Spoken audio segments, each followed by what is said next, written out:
Namaste. Welcome to another edition of NavaVimarsh podcast. So we're going to continue our China series of readings. So we are again going to read uh, number four in the series of reading book readings and discussions of the two books. We are going to read one by one. So currently we are reading the Ultimate Goal, this book. We also have a PDF of this book, so we're going to read through the PDF. And before we do the PDF, as usual, we also have our presentation to go through. So today's presentation, if you can see from the title, it's Dragon's Promise, China, the Middle Kingdom Worldview, Origins of China's Peaceful Rise Narrative.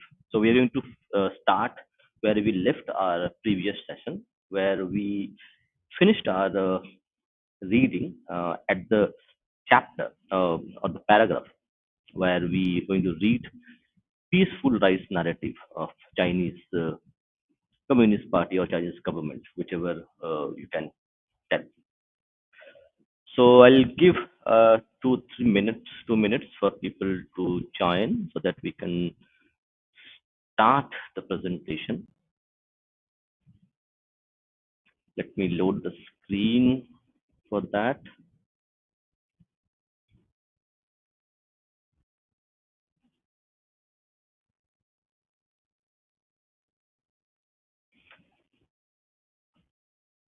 And for audience, do let me know if the audio is clear or not.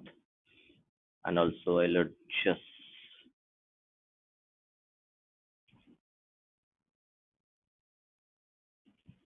the size as well.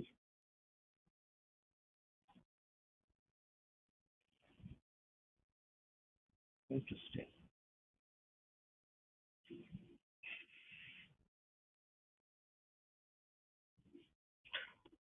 We'll start our presentation in about 1 minute more, and then we will see. And in the meantime, let me also share the book information. So the book can be published, the book can be purchased from various platforms. So I have put the link for people who want to purchase the book. So you can do that. And let's see. Okay, let's start our presentation for today. So, number one, okay, definition of peaceful rise. So, peaceful rise is a acronym termed by various academics and people regarding the China's policy towards outside world from China's perspective. So, what is the definition called peaceful rise? Definition of peaceful rise. Introduced in 2003, the Peaceful Rise Doctrine framed China's growth as non-threatening, promoting cooperation and mutual development. This strategy aimed to present China's ascent as a beneficial for both regional stability and also for regional relationships. Just let me do one more thing.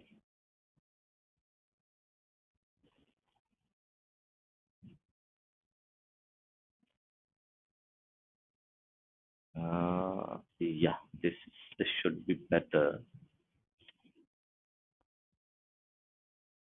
And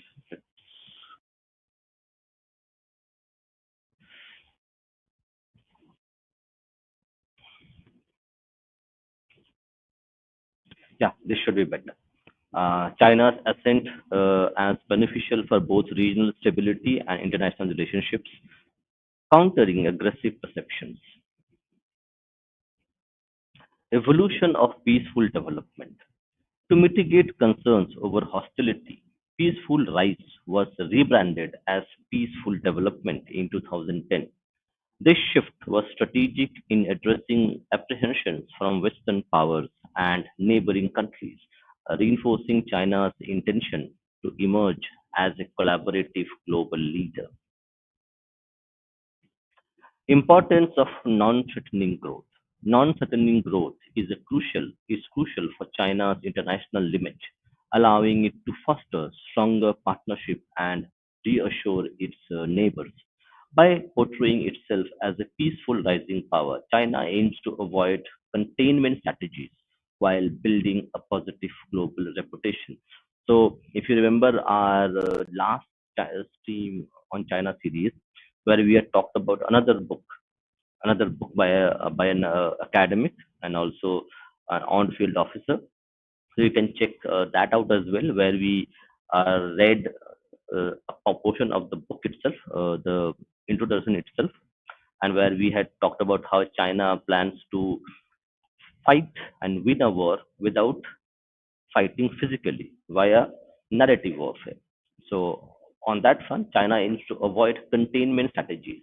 If the enemy doesn't perceive you as an enemy, then the enemy will not, or the competitor will not be able to actually create strategies and actions to actually defeat you. So, this is how a containment strategy works while building a positive global reputation. Objective of narrative: reassuring neighbors and Western powers. China's narrative aims to alleviate concerns from neighboring countries and Western powers by promoting its growth as non-threatening. This approach fosters a perception of China as a cooperative partner in regional stability and economic development. ASEAN, China, Shanghai Cooperation Organization. These are the two which comes to my mind, where the regional cooperation and stability is discussed, and China is a very important player in ASEAN, okay, Association of Southeast Asian Nations, and we have also Shanghai Cooperation Organization, which was founded and led by China. So these are the two regional organizations where China plays a very important role in terms of fostering its relationships with its neighbors over trade and also other important aspects of their ties with other nations, including India, including other nations. Avoiding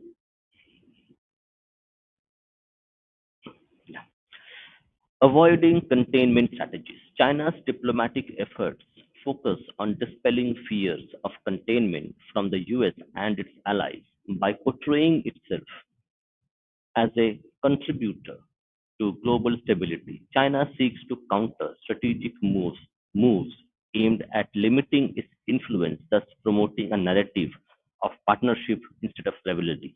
So we need to understand one more thing. So projecting a softer image of China is part of the narrative game itself.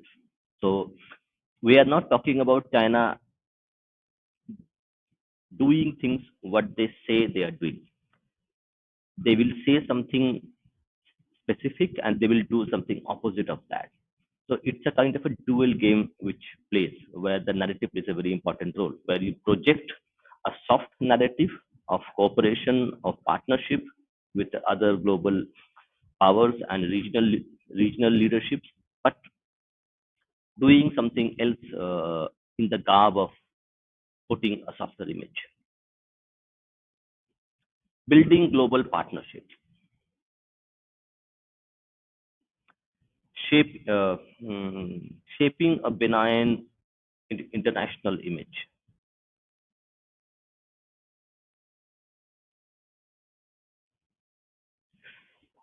Early soft power milestones of that is between 2003 and 2008. That is when we see how the narrative war was being played on. 2005 White Paper on Peaceful Development. The 2005 White Paper presented China's vision of peaceful development, emphasizing economic growth as beneficial for both China and the world. It marked a strategic effort to communicate China's commitment to cooperation and stability, aiming to reshape perceptions among global audiences. But when we read the book, we will see how the strategy was played and how the world played into the hands. So we'll see. I'll share one more document for the audience itself. 2006 Africa Focus Summit. Again, one more narrative effort from China itself to project a softer image of itself while building its military and other power underneath this image, where people don't perceive China as a threatening force within the global order. 2006, 2006, FOCA, 2006 Focus Summit showcased China's commitment to win-win diplomacy with Africa, pledging substantial investments and aid. This summit was pivotal in solidifying partnerships and bolstering China's influence in the continent, fostering goodwill through development initiatives. And they have been very successful in doing that. Uh, in terms of funding infrastructure, in terms of funding other initiatives. They had made great strides in playing an important role also in the politics and economy of Africa. 2008 Beijing Olympics imagery. 2008 Beijing Olympics served as a showcase for China's soft power, highlighting its cultural heritage and economic prowess on a global stage. The successful hosting of the Games aimed to project a harmonious image of China, reinforce national pride. Tensions and strategic actions. South China Sea key events. China's actions in the South China Sea have sparked regional tension and global scrutiny. Again, when we talk about the narrative of a benign soft power, but underneath the narrative, doing something which is sometimes and most more often quite opposite of what its projection is. So China's action in South China Sea have sparked regional tensions and global scrutiny, showcasing contradictions in its peaceful rise narrative. Key incidents include the 9-line claim. This is a very famous 9-line claim. Maybe we will discuss that sometime as well. It's a very like it will we can have a whole podcast on this. Key incidents include the 9-line claim, which asserts extensive maritime rights, thereby complicating diplomatic relations with neighboring countries. 9-line submission. In 2009, China submitted its 9-line map to the United Nations, asserting extensive maritime claims. This submission prompted backlash from regional neighbors and heightened tensions over sovereignty disputes, illustrating the challenge to its peaceful development assertion.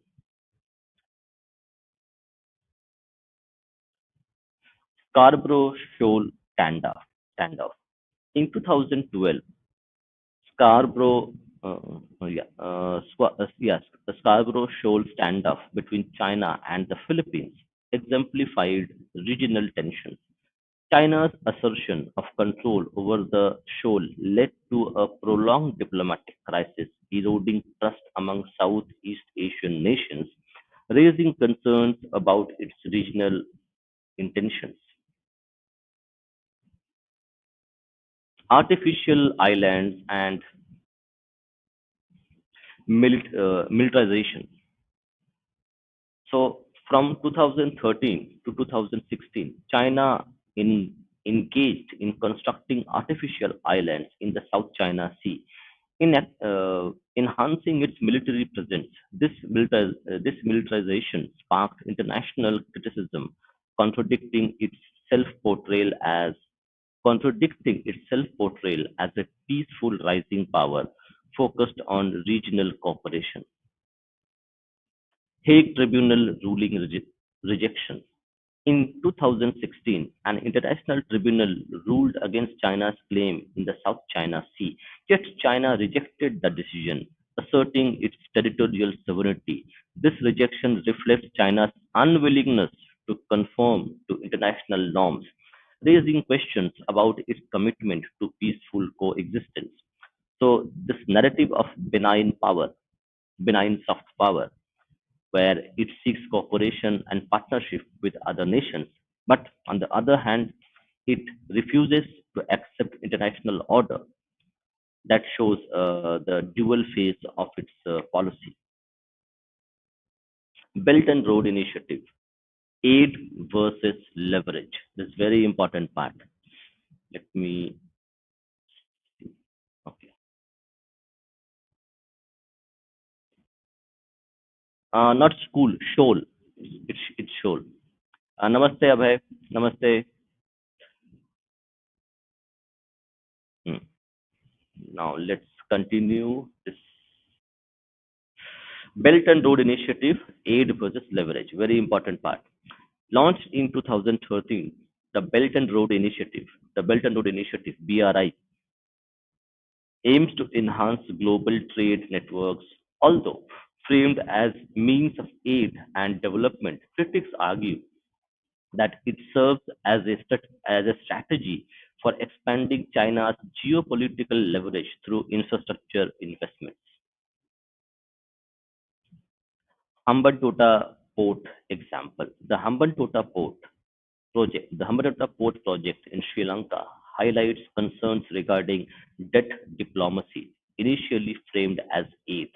The project led to Sri Lanka leasing the port to China for 99 years due to financial difficulties, raising alarms about sovereignty and control over strategic assets. Malaysia's ECR,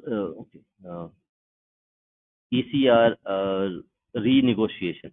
So in 2019, Malaysia renegotiated the East Coast Rail Link (ECRL) project, originally part of the BRI. The government moved to adjust terms, raised concerns about debt sustainability.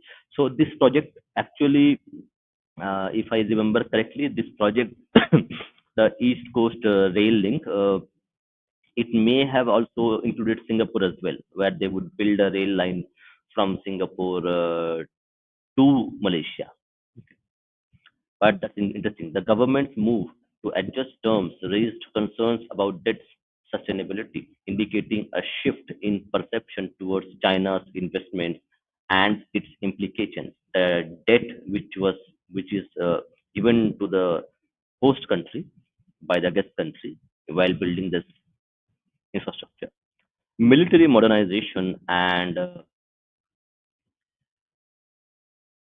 ADIZ initiative.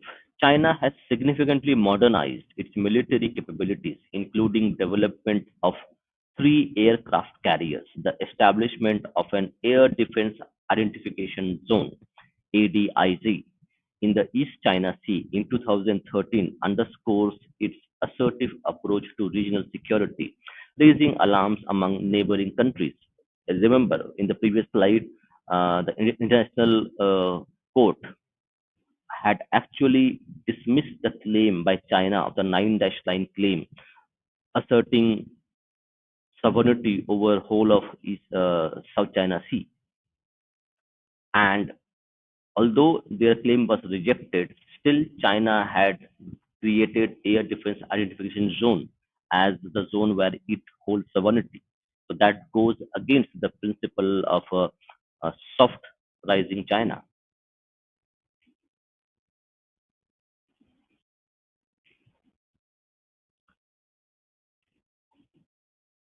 Economic coercion and Norway's uh, salmon salmon ban, the salmon fish. In 2010, Norway faced a ban on its salmon exports to China after awarding the Nobel Peace Prize to Liu, uh, Liu Xiaobo, illustrating China's use of economic pressure to silence dissent. This case highlights how China's peaceful rise narrative clashes with its coercive practices in international trade. Third backlash in Korea. In 2017, South Korea South Korea's deployment of the third missile defense system prompted retaliation from China, including boycotts of South Korean products. This economic punishment underscores the inconsistencies in China's claim of peaceful development while exerting pressure on neighboring countries. Tariffs on Australia. Between 2020 and 2022, China imposed tariffs on Australian goods following Australia's call for an investigation into the origins of COVID-19. This series, this series of measures illustrates how China's economic ambitions can lead to punitive actions, challenging its image as a cooperative global player. Contradictions in the peaceful narrative. Very important part. China's narrative of peaceful rise is undermined by its nearly 10% annual military budget growth, maritime militia operations, and aggressive wolf warrior diplomacy. These actions contribute to increased wariness among international stakeholders about China's true intention in the global arena. Recent COVID diplomacy and Taiwan drills. In response to the pandemic, China engaged in COVID diplomacy, offering vaccines to enhance its international image. Simultaneously, increased military drills around Taiwan raised alarms, highlighting the tension between diplomatic attempts and military assertiveness. Skepticism and global alliances. The rising skepticism towards China's peaceful rise is evident in the formation of strategic alliances such as Quad and AUKUS. Additionally, ASEAN countries are recalibrating their policies, signaling a collective readiness to counterbalance China's influence in the Indo-Pacific. Final takeaways and China's economic rise. China's China's economic rise is undeniable, yet its characterization as a peaceful power is increasingly questioned due to its aggressive tactics and military ambitions. This dichotomy presents challenges for global governance and international stability, necessitating a reassessment of international engagement strategies with China. So this ends our presentation. No, it doesn't. Technically, it does not, but it may be used. That we cannot tell what will happen. Now, what we'll do is we are going to load the book, the PDF, and we will start our reading session.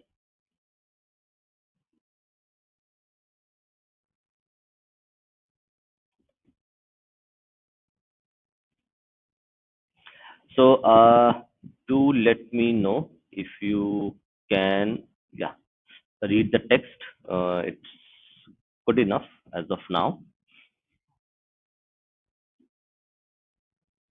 Yeah, do check if the text is visible to everybody. Then I'll start the reading session. And let's this we need to do this drill as well. Let's share the book's availability. So this is the book, The Ultimate Goal, that we are reading today. The Ultimate Goal by former Raw Chief deconstructs how nations construct a narrative. So we're reading one chapter of this book. It is in the PDF form, but people who are interested do go ahead and buy this book. This is a very well written book, very well researched book.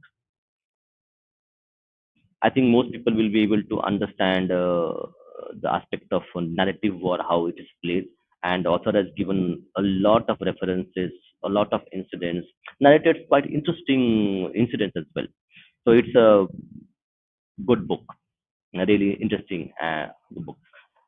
Jai Shri Ram Ninas. Hello everyone. So do consider buying the book. And now let me go ahead with the reading session. Do let me know on the chat if you are able to see the text so that I can go ahead and start the reading. A thumbs up or a yes will do. Okay. We are not seeing any comments that the text are not visible. So I'll anyway go ahead and read the book. Yeah. Thank you. Thank you, Nina. Appreciate it.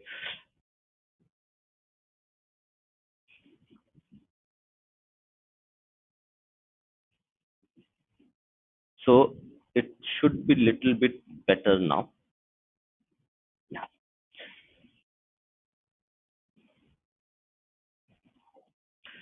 Peaceful rise narrative. Chinese leaders themselves have endeavored to attain this kind of narrative superiority, considerably important narrative superiority. Considerable importance is placed on information control in the Chinese and Russian, not just Soviet scheme of things. Ever since the days of Comintern, Comintern is Communist International, a global organization that promoted communism from 1919 to 1943, which had degenerated into a tool in the hands of Stalin and was eventually wound up in 1943. This being a standard Communist Party habit of creating instruments, creating institutions which promotes and exports its ideas, as Comintern did for the Soviet Union. This being a standard Communist Party habit, the Chinese have invested resources to ensure a monopoly of power and for its image abroad to help it reach its goal. China frames its narrative in a way that encourages a feeling of complacency. Very important word to remember. Feeling of complacency among potential rivals and opponents who might be an impediment to its rise. Therefore, and this also relates to Sun Tzu's Art of War. If you have the, I think we had discussed Art of War in many of our reading sessions. So you can find more about this. Impediment to its rise. Therefore, the narrative it projects is that it is a country which believes in a peaceful rise, that it would not threaten anyone, not seek hegemony, and will continue to focus on its internal development. Speaking at United Nations General Assembly in September 2015, Xi Jinping had solemnly declared that China would never pursue hegemony, expansion, or create sphere of influence. Very interesting thing to come from a head of the state, the Chinese state itself. It also endeavored to create the impression that it had an economic and political strategy that was guiding its rise. Deng Xiaoping himself led the narrative that China had no economic strategy. By telling the no economic strategy, it means they have a strategy. Another part of China's narrative is its rise was another part of China's narrative is that its rise was inevitable. This is very interesting part that we need to dig deeper into. That the narrative is that that another part of China's narrative is that its rise was inevitable and that it would grow increasingly rich and powerful and it would be fruitless to stop this from happening. Again, this is a kind of a psychological warfare going on. This is accompanied by an ever expanding definition of China's core national interest, along with the conviction that nothing would stop the country from attaining supremacy, and that the US was in permanent decline. Its assertion in the South China Sea and periodic display of military might and state-of-the-art equipment in various National Day parades are messages meant to convey both to its neighbors and the US about the intentions to assert military power in the Western Pacific. One more thing, I am going to open up the stream to audience. Let me just, so we can also do a discussion. So if people want to read along, read with me, okay, or have any suggestions, to do, you can join me and discuss, and also read the book as well if you wish to read with me. So we are inviting guests to come and read with us.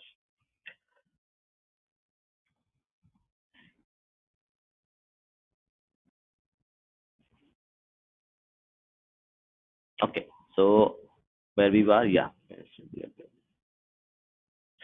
China is banking on the possibility that the US will accept. So, very interestingly, the author is giving its assertion. China is banking on the possibility that the US will accept its preemptive assertion that China's rise is inevitable. US is the permanent declining power, so US will not do anything to to take actions or take steps to stop its decline, and also work to make sure that it contains China's rights, both at the same time. So this is a psychological warfare game going on. China is banking on the possibility that the US will accept its preemptive assertions like the rest of the world, but with much higher ambitions. China has been watching the US conduct in the areas of prime American interests in recent years. It has observed it has observed how under President Obama, Barack Obama and Barack Obama, the US was unable to assert its position on Crimea and Ukraine against Putin's Russia, or its red lines, or its red lines in Syria, leaving ground for Russia once again to move in.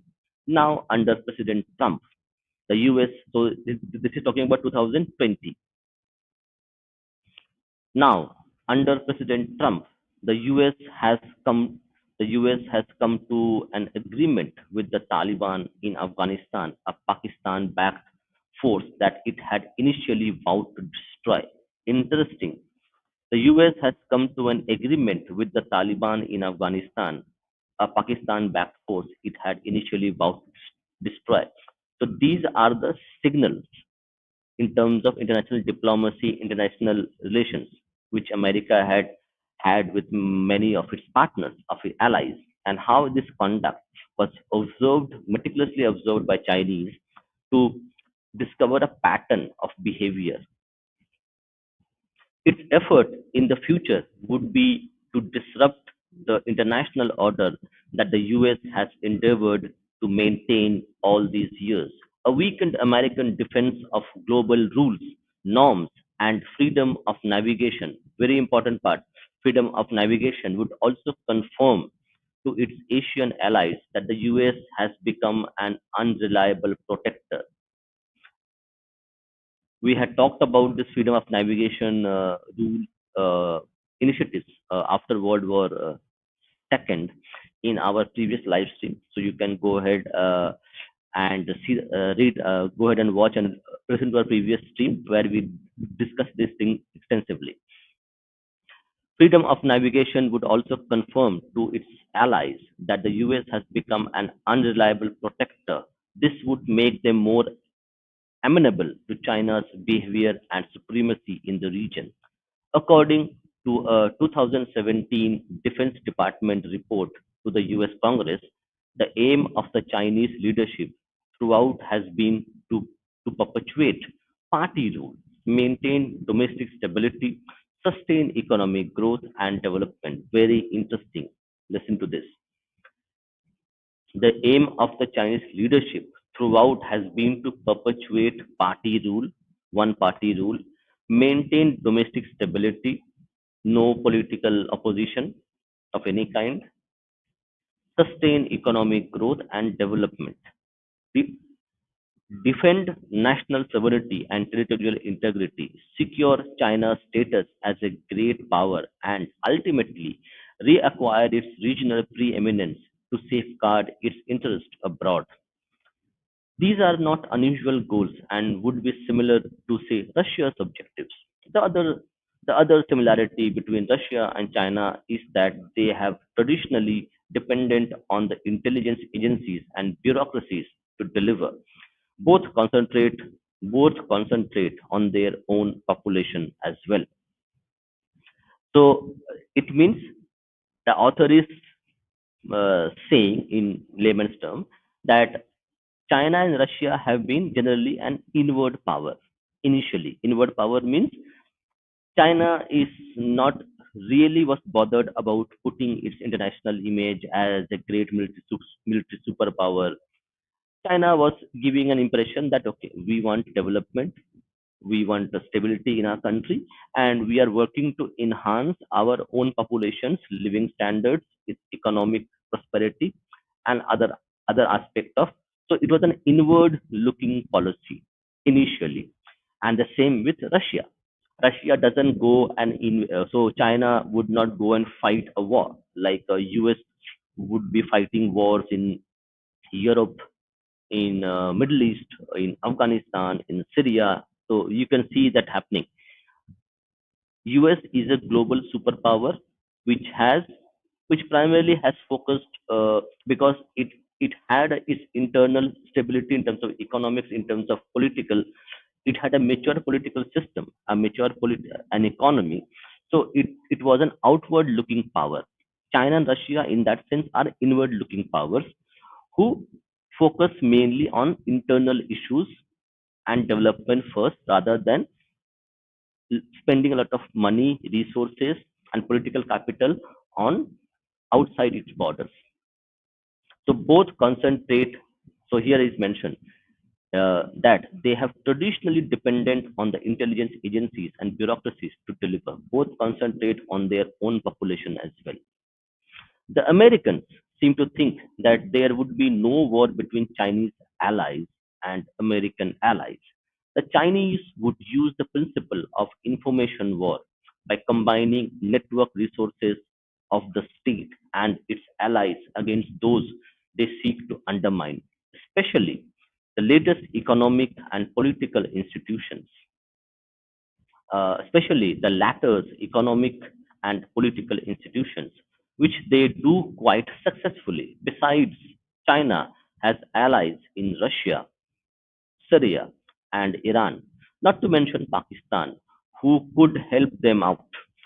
US military strategists fear that this may be a war they, the US, do not know how to win. Poindexter Poindexter quotes an article that appeared in the People's Daily. People's Daily is the Chinese Communist Party mouthpiece, a newspaper, People's Daily, which said that an adversary wishing to destroy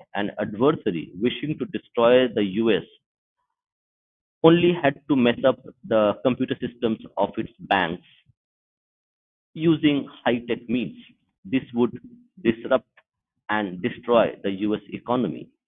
If we overlook if we overlook this point and simply rely on the building of a costly standing army, it is just as good as building a contemporary maggot line, he wrote. So this is interesting. Where in the People's Daily of China, they mentioned that they just need to destroy the computer systems, the digital infrastructure of US, and the US would be destroyed.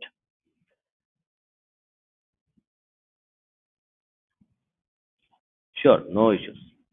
Okay, let's continue.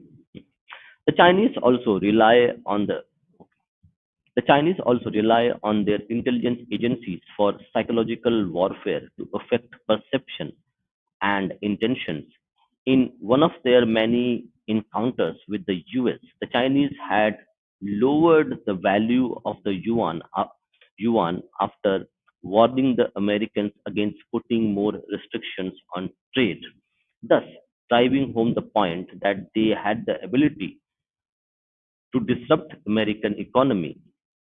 Messages in the form of news leaks or ground activity before a significant visit to or from China is a favorite tactic of the nations to throw other side off balance and create a new narrative. A few days before the then US Secretary of State Robert Gates was scheduled to visit Beijing in January 2011, the Chinese revealed photographs of their new twin-engine J-20 stealth aircraft. Prominent American newspapers like the Wall Street Journal carried a photograph of the stealth fighter, which was inducted as a rival to America's top-of-the-line F-22 Raptor, a to the successor to the F-117 Nighthawk that had been shot down over Siberia in 1999 during the Kosovo War. Chinese agents covered.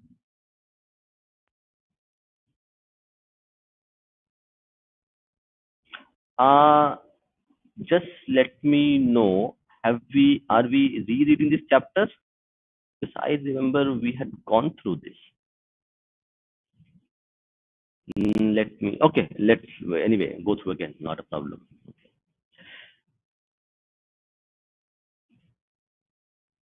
A successor to the F-117 Nighthawk that had been shot down over Siberia in 1999 during the Kosovo War. Chinese agents covered the region, buying parts of the aircraft from local farmers and shipping them back. They were not mere souvenir collectors, but had been tasked to pick up the parts in order to reverse engineer the aircraft. It probably took Chinese nearly a decade to do this, but they did succeed in creating a perception of their ability to match the Americans. The other message to the rest of the world was that China was now getting ready to be America's only rival in the region. That was the narrative. As China pushed its as China pushed itself up militarily and economically, the intelligence needs of the government also grew and the service itself became more sophisticated. China's main target in the US, while the other countries are mostly stepping stones to reach this target, China has been pouring billions of dollars into its efforts at information warfare and propaganda, which is estimated to be much higher than the US spends on public diplomacy. The Chinese do not want the Chinese do not want to fund any project that might embarrass them. So when a Beijing organization offered Stanford University 44 when a Beijing organization offered Stanford University US 44 million to host a Confucian Institute on Chinese language. It was on the condition that they would not allow any discussion on Tibet. There is no hesitation in Beijing in throwing out American journalists seen by authorities to be reporting on issues they find embarrassing, like corruption, environment, and human rights. China only seeks positive imagery. The Chinese leadership presumably felt it needed to spruce up its image as it was getting ready to face increased challenges from the US. In December 2016, the state-owned CCTV News was refurbished as China Global Television Network, a multi-language, multi-platform media group with six TV channels, three overseas branches, a video content provider, and a digital media division. The world needs to know better about China, urged Xi to the new management of CGTN. A giant media outlet, Voice of China, was created in 2018, which combined three state televisions and radio broadcasters aimed at audiences outside China to sell the Chinese stream as it continued to have problems with international image. The Voice of China, the Voice of China concept with a multi-billion dollar budget would have the usual drawbacks with centralized party control, and this meant a continued lack of credibility for the Chinese narrative. Beginning in 2018, the Chinese Foreign Ministry had begun to host about 100 journalists from leading media houses in Asia and Africa who were invited for a 10-month stay in China.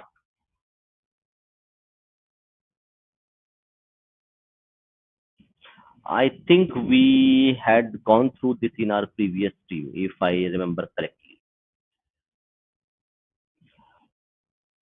Yes, I think we had read this. Let's see. We can do one more thing. We can utilize this time. Yes, we need to read from here. Okay. Let's start another thing. American globalization and Chinese modernization. Actually, we were supposed to start from here. As China rises, it is a question of global conjecture about when it will overtake the United States.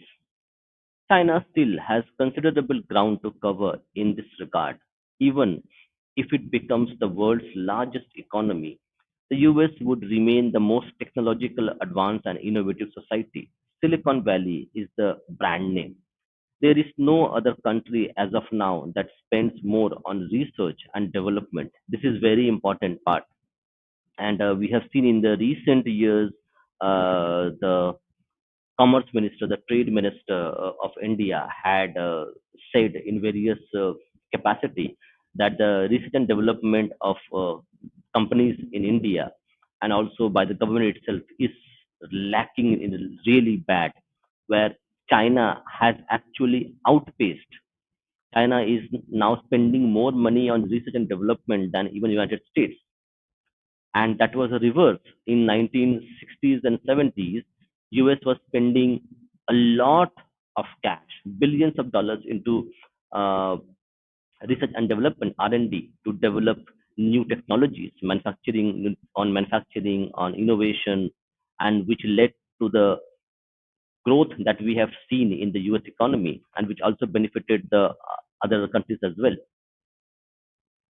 There is no other country as of now that spends more on research and development or has such a large number of high quality places of learning, especially its universities.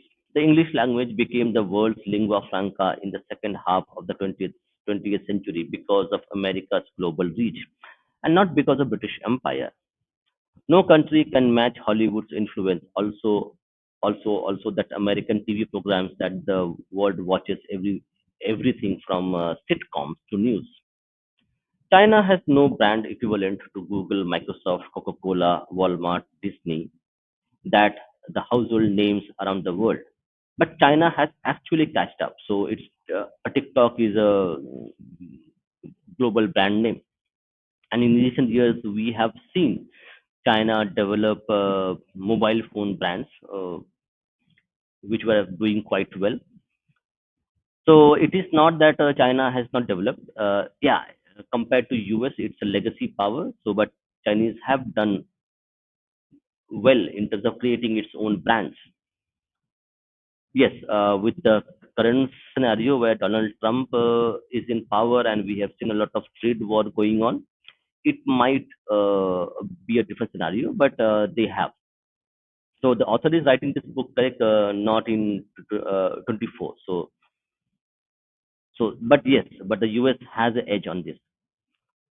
No other country has been willing to use military force to the furtherance of its own interests, like the US has.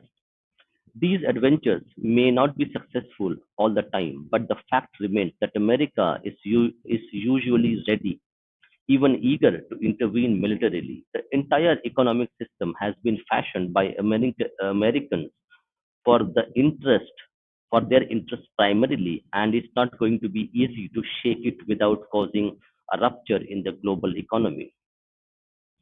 China has nothing comparable to American value of individualism, very important, freedom and democracy, which are far more readily acceptable than the value of Chinese Communist Party. When the Al Qaeda wanted to draw attention to its activities, it attacked New York, and the world has not been allowed to forget that. Had it attacked any other country, the story would have died within a fortnight. The other aspect that may not be talked about too frequently or loudly is that American supremacy is also linked to dominance of white race. By implication, it relegates other races to lower rungs in the hierarchy. China still has a long way to go, and even if its rise is inevitable, very important point that we need to understand. China still has a long way to go, even if its rise is inevitable. But that inevitable is something which is a kind of a misnomer, because without putting the effort, without having political stability, without having development policies for its own economy, its society, its human development, nothing is inevitable that we have seen. For a long time, China has operated on the narrative that it was the Middle Kingdom to whom the barbarians to its north and south would pay homage and bow to. It has begun to accept that it is China that would have to be the readjustment in the modern world, and not the other way around. This is important. It has begun to accept that China that would have to do the readjustment of the modern world, and not the other way around. So this Middle Kingdom concept is that China is the central focus of the world order, and it would decide how the world order would function, and how our world order needs to be reshaped. A situation where leaders of neighboring states would come bearing gifts for the celestial kingdom may be over, but the country would be happy and feel secure if the neighbors would accept China centric Asia. Again, a very important term. Okay, let's see one more thing. I have found one very interesting article on this specific topic regarding the origins of peaceful rise of China, and that also actually has. Let me see if I can get the article. That article also is very interesting, and actually we can read that. Yes,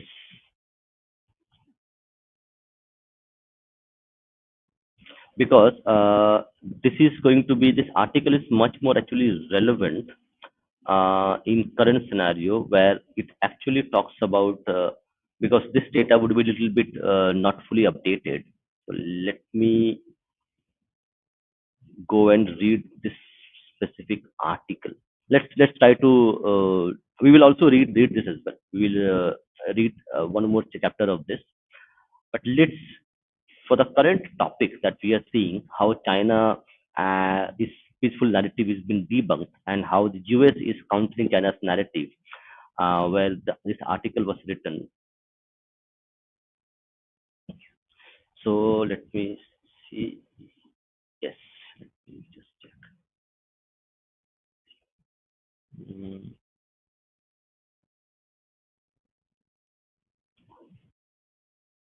yes, let me get. Yeah, this should be fine. The text should be visible to many people. And let's go through this. This is actually I was thought of going through this, but I think it's a nice diversion we can take. The rise and fall of China's peaceful rise. Correct. The topic that we had today. The rise and fall of China's peaceful rise. Implications for US-China geopolitical competition in the Indo-Pacific. So, and which is now a hot topic with Donald Trump imposing 125% tariff. Abstract. Strategic competition and rivalry between the United States and China has become a paradigm in international relations in the past decade. Central to this growing strategic distrust between Washington and Beijing is the tug of war between the US-led Indo-Pacific strategy and China's Belt and Road Initiative. However, the role of China's peaceful development strategy and assertive nationalism characteristic of characteristic of Chinese foreign policy making in creating an atmosphere of tension and misunderstanding between Beijing and Washington have been largely overlooked. This paper, therefore, seeks to understand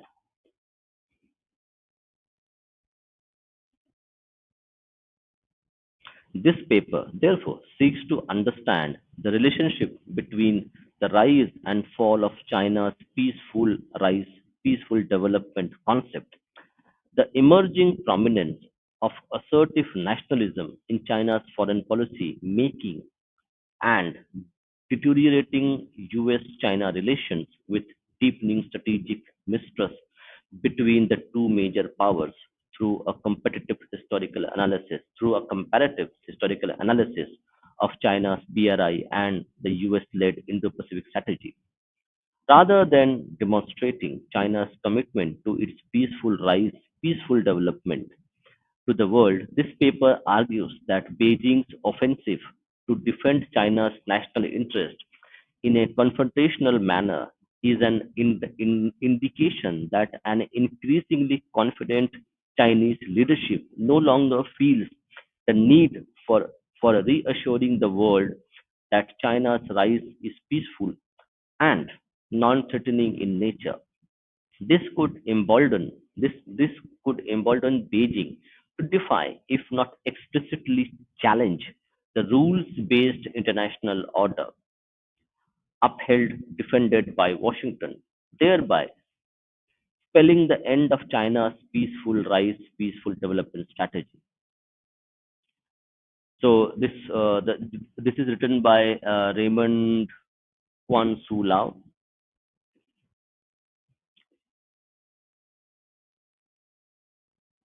Now we're going to just read the intro and a few other parts of it. This looks very interesting in the current scenario. What's happening? Speaking at a group study session of the Politburo of the ruling Chinese Communist Party in June 2021, President Xi Jinping told senior Communist Party officials that new concepts, domains, and expressions should be created to present an image of a credible, lovable, respectable China. Very interesting.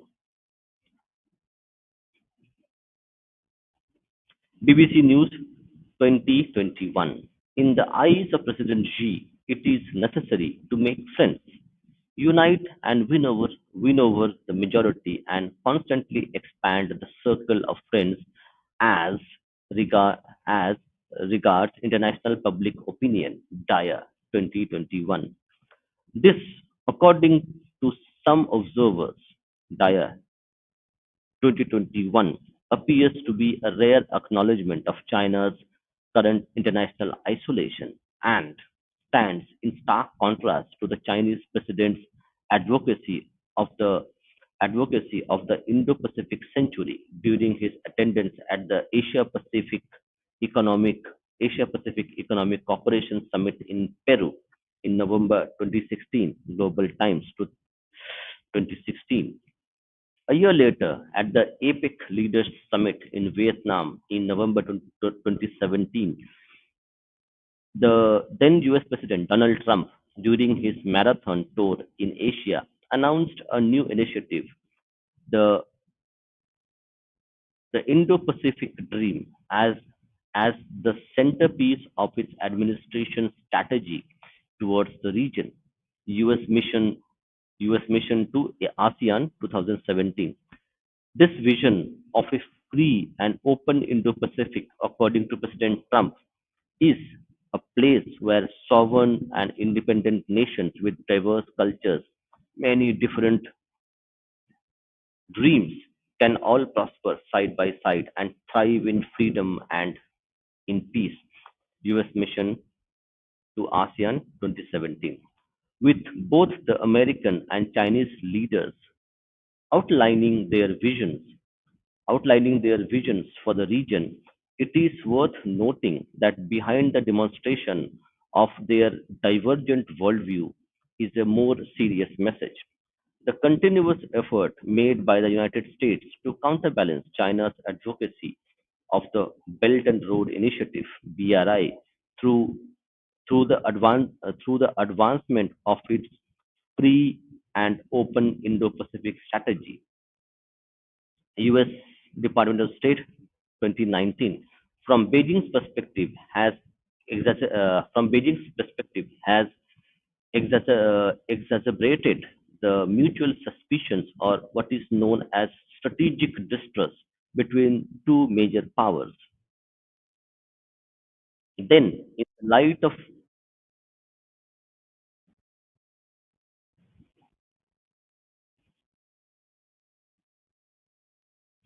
yeah, hi Milton,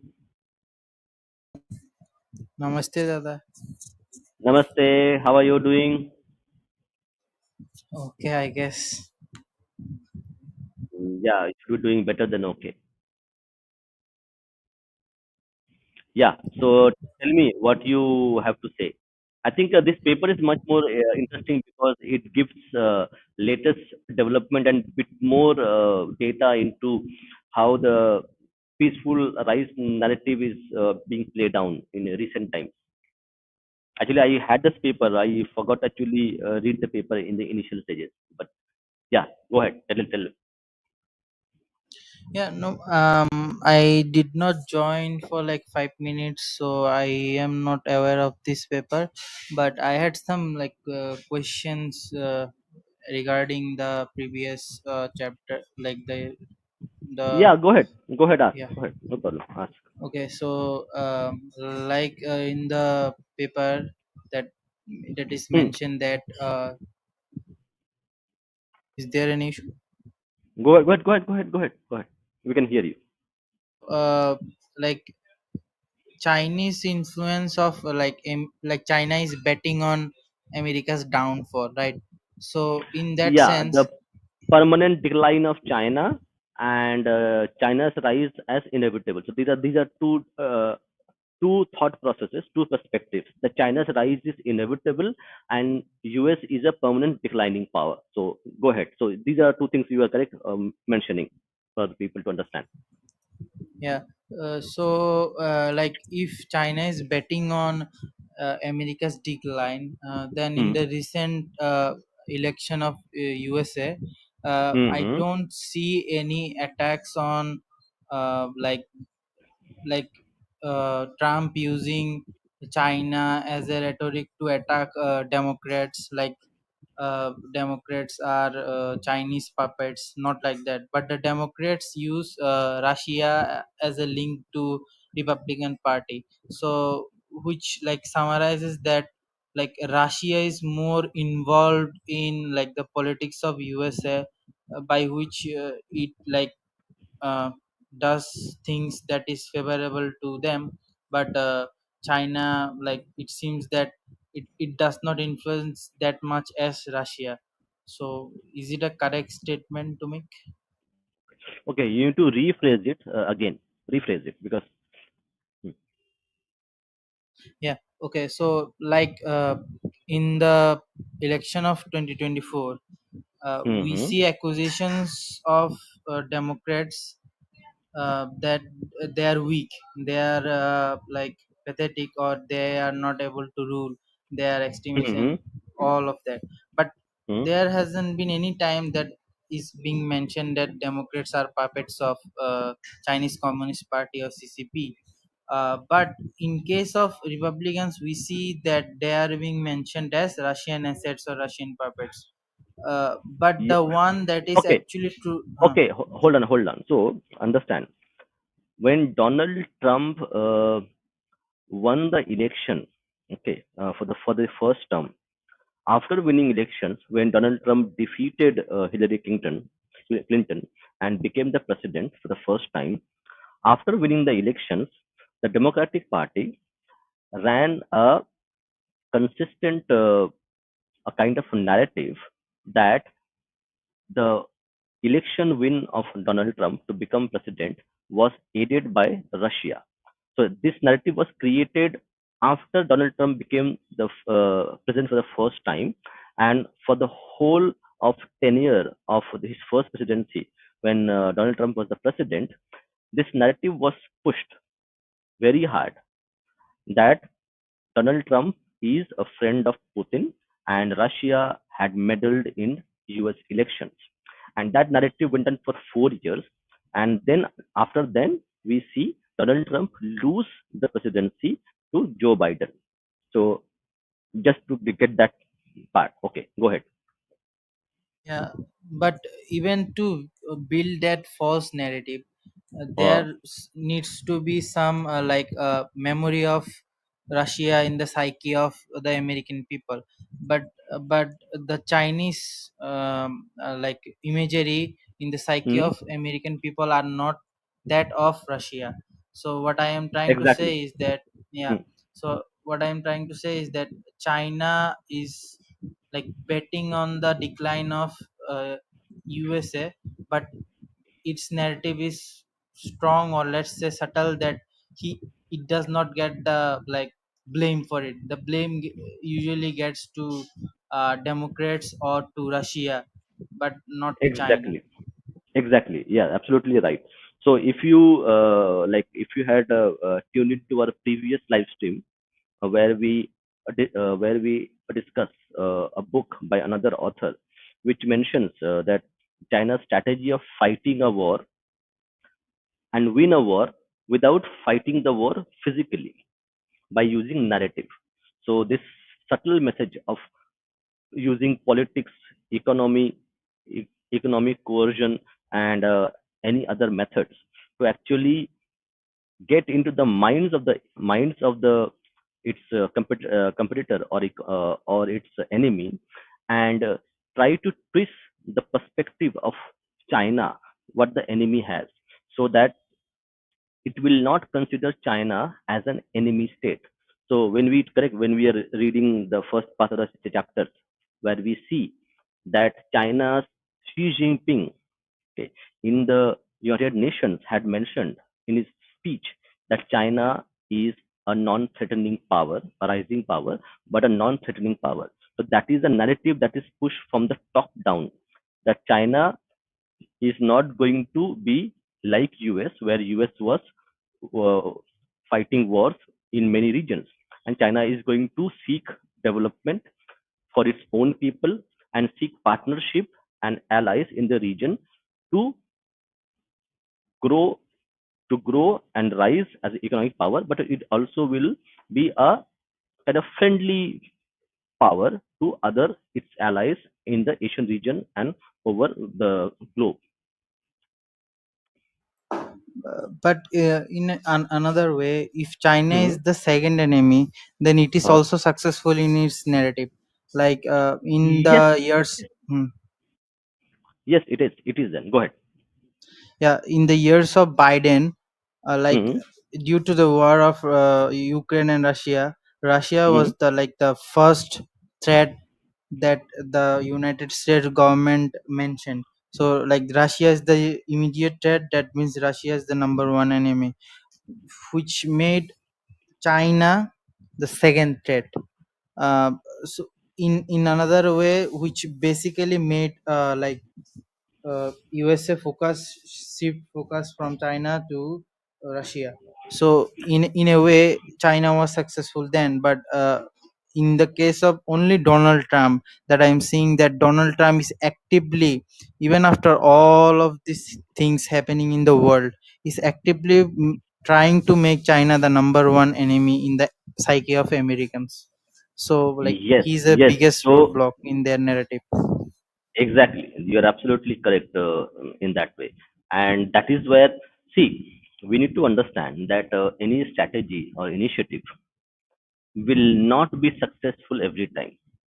There will be time when that narrative fails, and for that reason, they will have the Chinese strategy.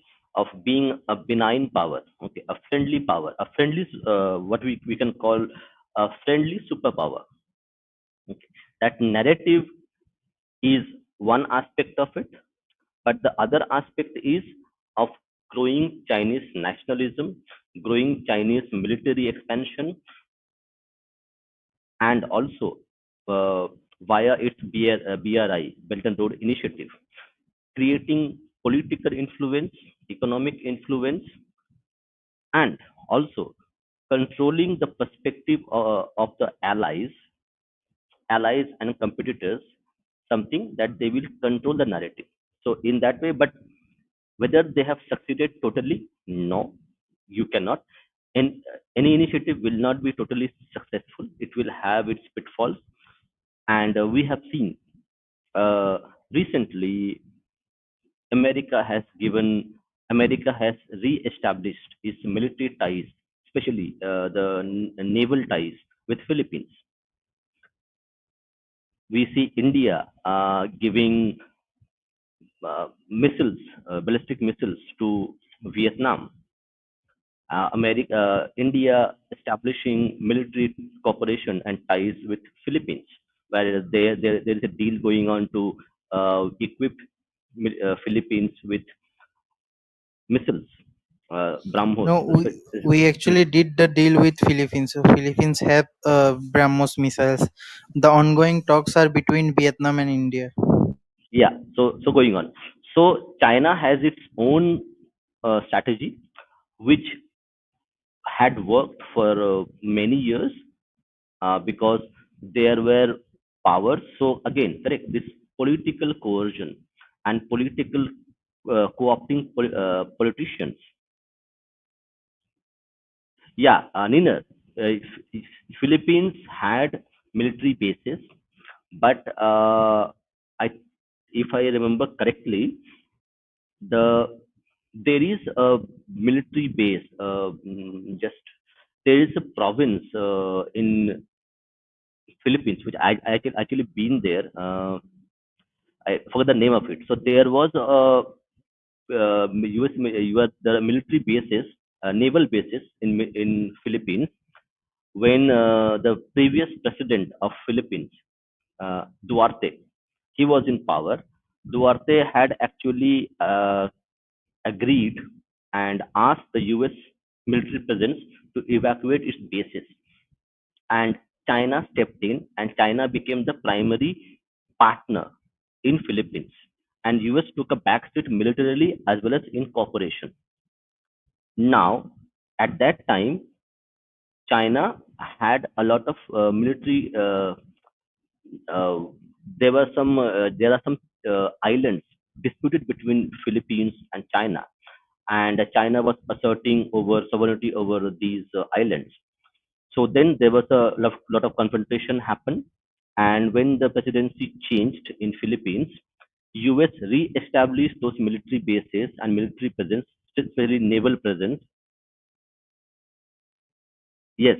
So those military bases, and so the cooperation between the on militarily and naval bases between US and Philippines was actually downgraded at the time of Duarte.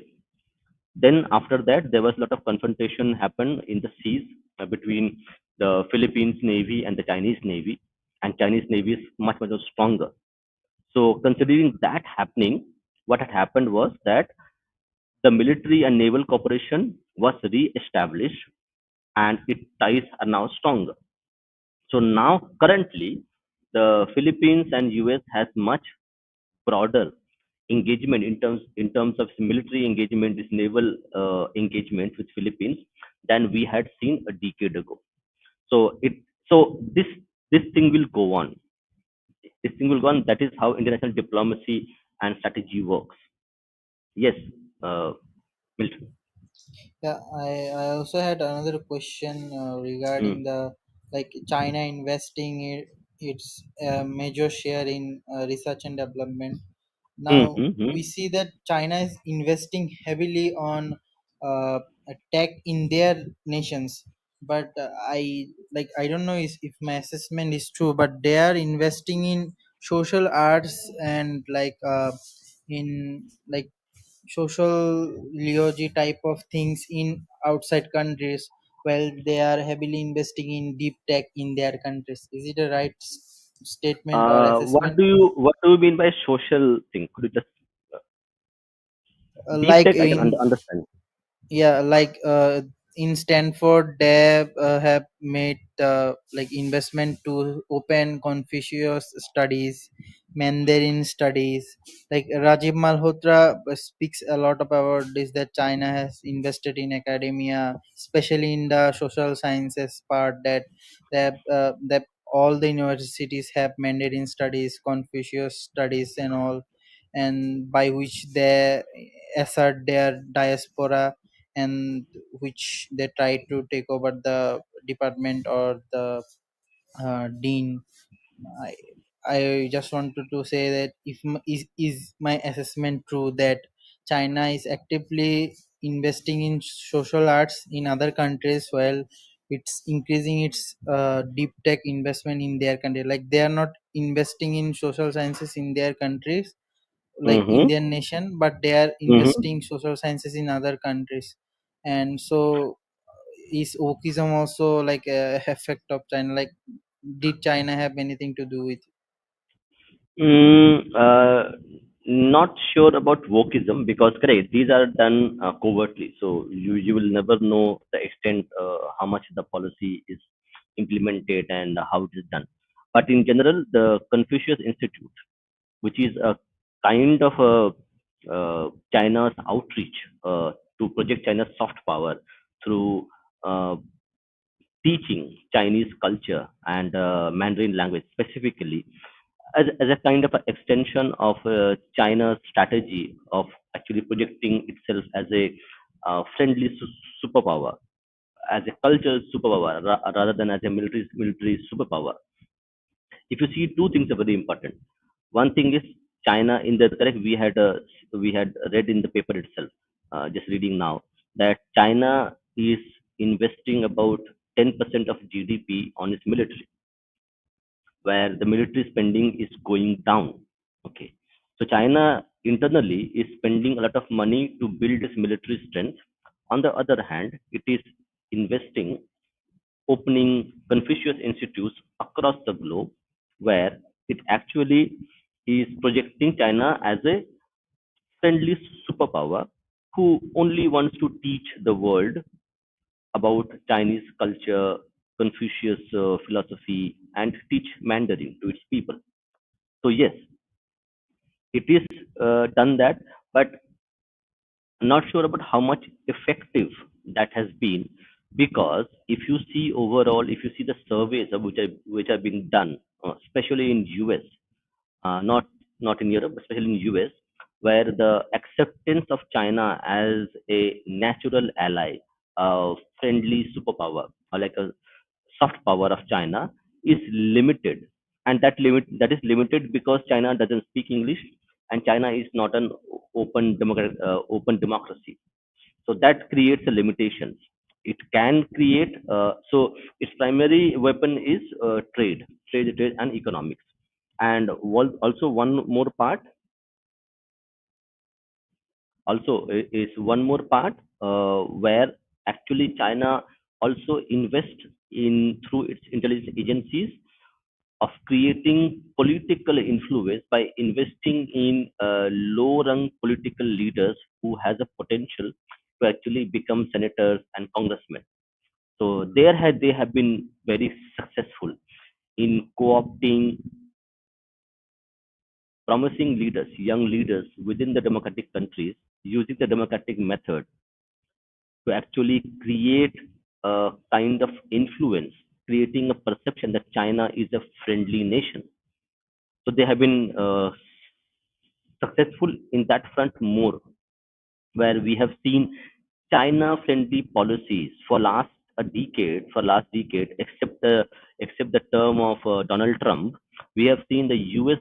policy for the last 2 decades is being very friendly, where every congressman, every political leader in America and also in Europe have continuously downplayed China's role as a military power and propagated the idea of China as only seeking trade and friendly ties with other countries, and China is a non-threatening power.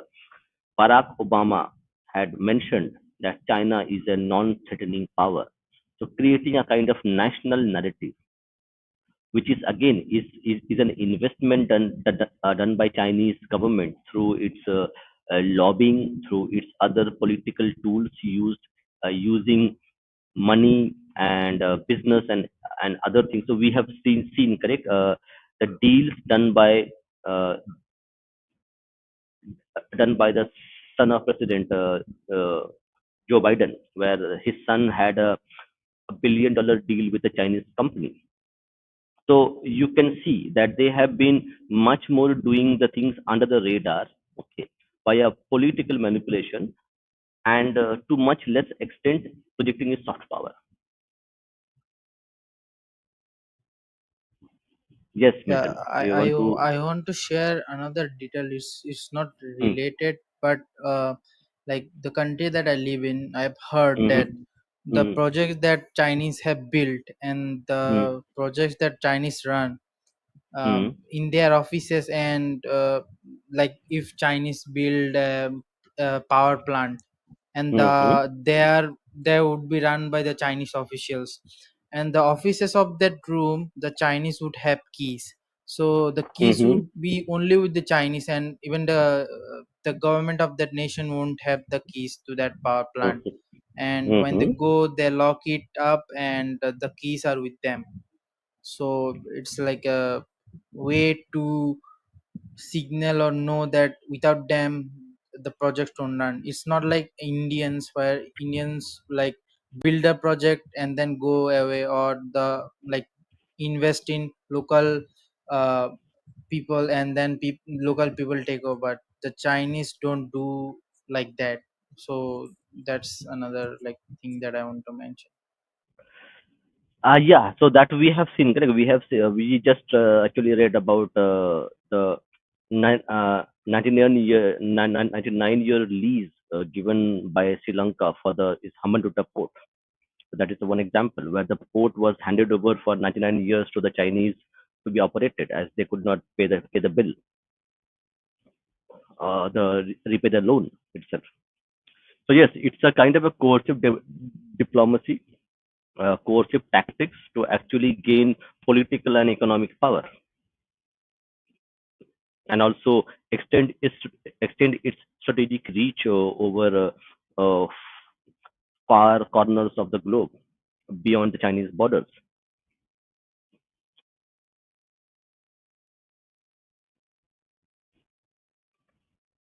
Yeah. Yeah, we can continue. Okay. Let's read this paper. This paper is interesting because it has some a lot of details. Thank you for joining. Let's continue the reading.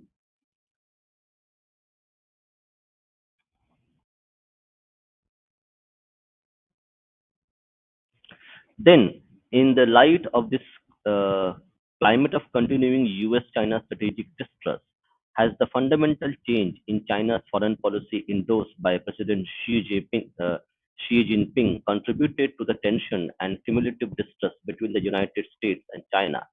What will the implications of clash between an increasingly confident China and a vigilant America to the Indo-Pacific region? The aim of this paper, therefore, is to address these questions. The paper seeks to understand the relationship between the rise and fall of China's peaceful rise, peaceful development concept, the emerging prominence of assertive nationalism in China's foreign policy, and the deteriorating US-China relations. This mistrust between these two major powers will be explored through a comparative historical analysis of China's BRI and the US-led Indo-Pacific strategy. Against the background of China's growing ambitions and assertiveness, this paper argues that Beijing's efforts to defend China's national interests in a confrontational manner is indicative of an increasingly confident Chinese leadership that no longer feels the need for reassuring the world that China's rise is peaceful and non-threatening in nature.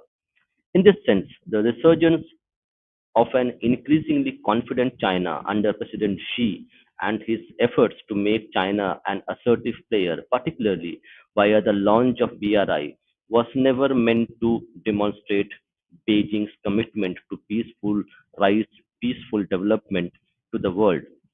This has emboldened Beijing to defy, if not explicitly challenge, the rules-based international order upheld by Washington, thereby spelling the end of China's peaceful peaceful development strategy. This paper begins by addressing the rise and fall of China's peaceful rise and peaceful development strategy and the growth of assertive nationalism in the Chinese foreign policy making, with a particular focus on emergence of wolf warrior diplomacy since 2017. I will then examine the launch of the BRI by President Xi Jinping in 2013. This is followed by an analysis of the US-led Indo-Pacific strategy and the establishment of the Quadrilateral Security Dialogue (Quad), which composes of United States, Australia, India, and Japan,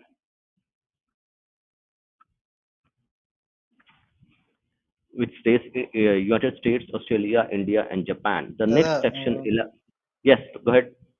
yeah, can you scroll down? I am not seeing the words that you are saying. What? Wait, let me see what you see. Oh no, it is there, na? It is there. Maybe you need to rejoin because I Yeah, can now see. Let now me. now it's there. Now it's there. So I think your network might be have some issues.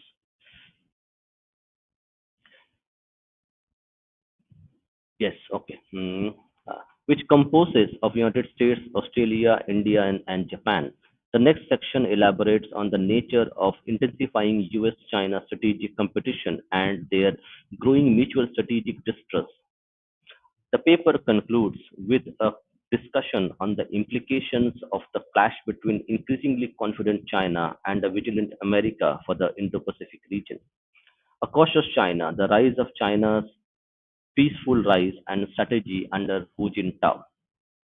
China's rapid and spectacular economic growth since the adoption of the reform and opening up policy by its leader Deng Xiaoping in 1978 has transformed the country from a centrally planned centrally planned to a socialist market economy. Interesting term, socialist market economy. As a result of an average 10% annual GDP growth that China has experienced between 1978 and 2018, and significant improvements in access to health, education, and other services over the same period. More than 800 million people have been lifted out of poverty, World Bank data. This spectacular growth and reduction within the country has transformed China into an enormously powerful country, making China's rise the most important geopolitical development of the 21st century. Mearsheimer, 2014. China's 40 years of reform development have attracted worldwide attention, yet China's seemingly inexorable rise has prompted some internal relations,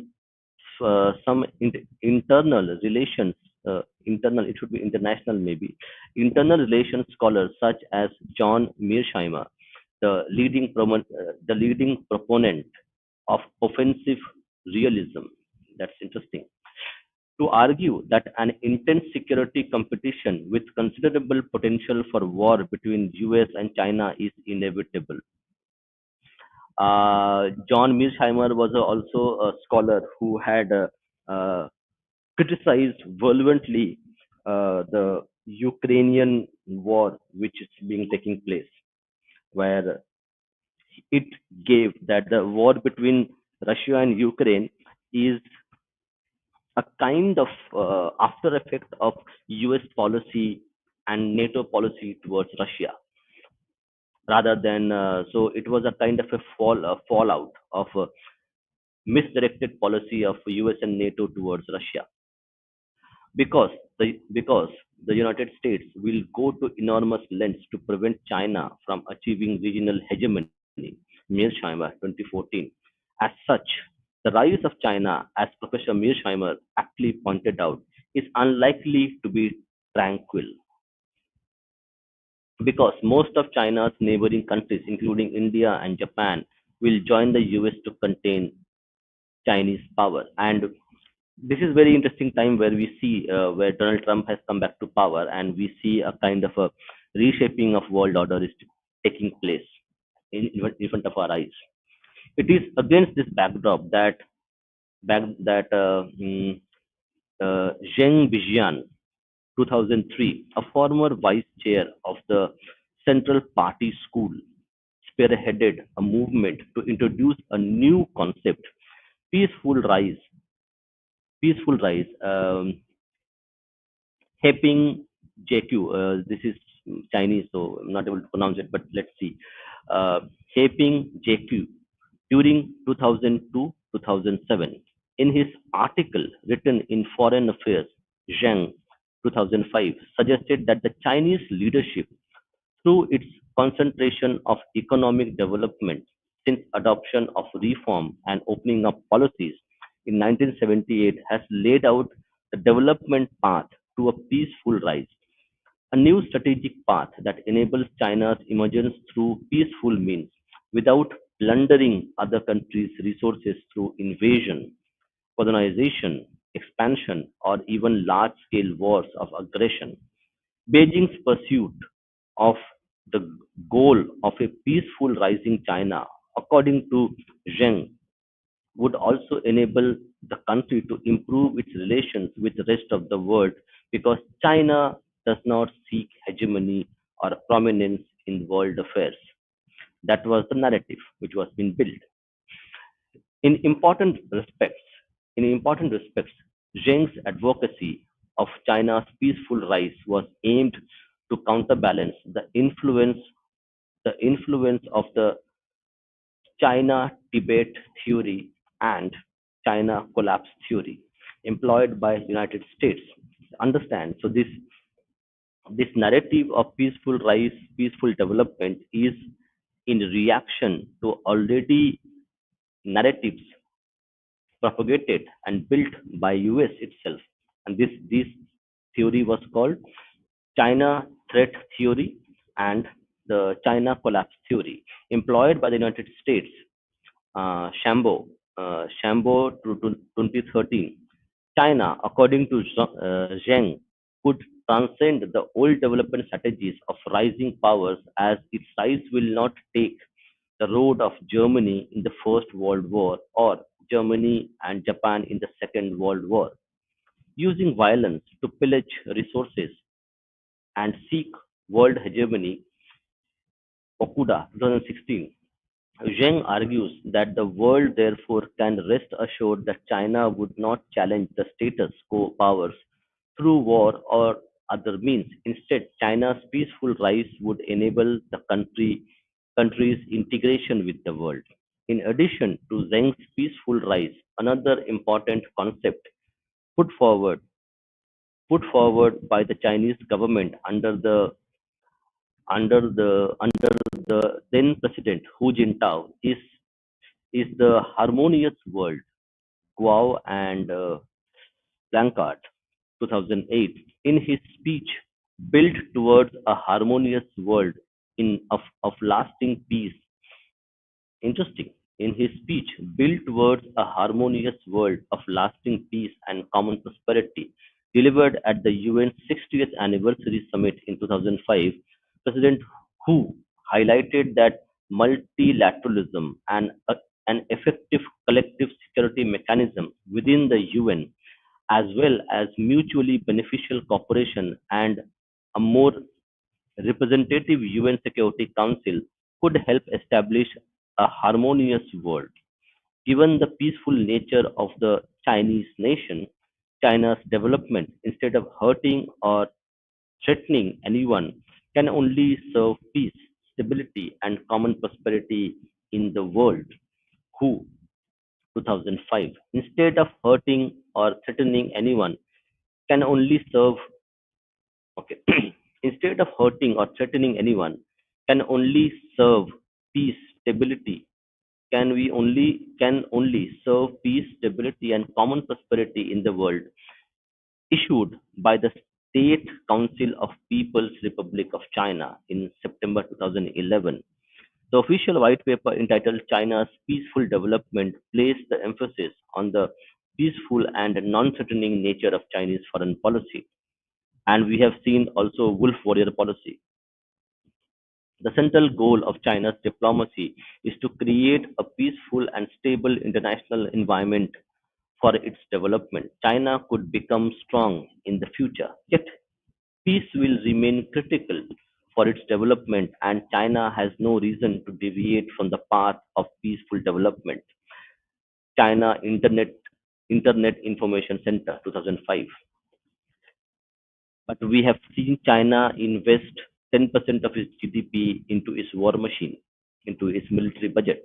So we see two sides where they are playing as China is going to be a peaceful superpower against it is investing large sums of money into its military hardware and military infrastructure and military capabilities. So both are contradicting in each other.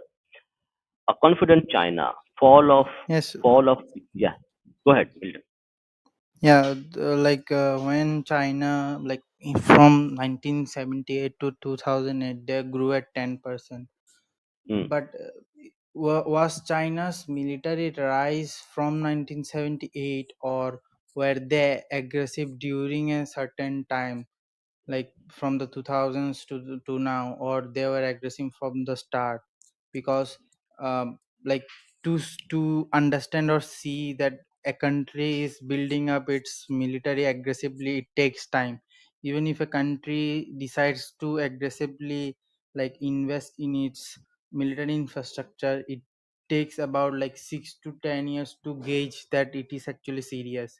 So what I am trying to say is, did China try to rack up its military from the start, like when it moved to manufacturing, or it was more recent in the 2000s? Because if it's in the 2000s, then the perception that China is rising peacefully would be successful, because the other countries are seeing that China is not aggressively racking up its military, so it must be peaceful. Okay, there are two aspects to this question. Okay, first part, China had an internal policy of uh, bide your time. Okay, bide your time policy. The framework was that China was in a very less developed state economically, militarily, and also as a society. It was not a very prosperous society. So China just did trade. It opened its market. It also created a kind of narrative of peaceful development. It gave a narrative, a message to the world that we are open to the world. Please come and trade and do business with us. That gave China an enormous amount, and China used its market, the world's biggest population, the world's most populous nation. So the carrot was the population, this market. We are opening this market to the world. You can come, build your products, set your factories. We can manufacture products for the whole world at a cheaper cost, and that created a narrative where China is only seeking development for its own people and seeking cooperation from across the globe. Now, that was a kind of a narrative, peaceful rise. On the other hand, internally, there was a consensus that China needs to build enough internal strength, enough economic strength, enough political capital to actually able to assert its leadership among the nations.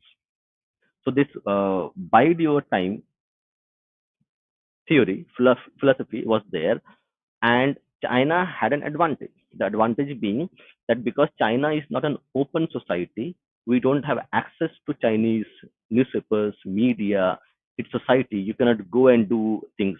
China is a close, China is a kind of closed environment, a closed country. It's not an open country. So China could implement both of them. It was investing large sums of money, large sums of resources into its military to build its internal strength. And because it was a closed society, people would not say, sorry, how many people know Chinese or read Chinese? Correct. Apart from experts who research China, nobody reads Chinese. So you don't know what's happening. A billion Chinese, what they are doing, what they're talking about, we don't know. So this created a smoke screen where China presented a kind of certain kind of picture to the world and show it as a peaceful country willing to do trade and willing to cooperate with people with countries. On the other hand, it was building its own internal military strength, its own internal social strength, political strength, nationalism into Chinese society to build a kind of capital, a kind of power, which once it hits a critical stage, it can then be projected. So that happened with Xi Jinping. So before Xi Jinping, China was not doing a lot of muscle flexing in terms of its military and political coercion. But with advent of Xi Jinping, China started to actually showcase its political military power, and that would be I I think 2000 something but it happened. So yes, Think in this paper it was also mentioned that the West also had something to play in the narrative that China is rising peacefully. I think at that time maybe it was during the Cold War, so America thought that uh, just if they don't fall under the Russian influence or they don't become Russian puppets, it's okay to have leaders like Deng Xiaoping and a close society, because it would be easier to control China. They thought they could make China a subservient or like a colony type nation who won't surpass a certain mark. So the West also did play the peaceful rise of China up until Xi Jinping. Is that right? yes, you're absolutely right that this this a kind of correct white man's legacy thinking that we are going to civilize, we are going to export democracy to every corner of the globe, especially the American thinking that we are going to civilize the whole world, and it did quite well. So if you see in the Cold War, where Europe was under communist rule, many of the nations like Romania and other, especially Germany, especially the Eastern Europe, was under communist rule. And after Second World War, US was successfully able to actually convert these regions into democracies, and it saw as a good experiment, and it bore results.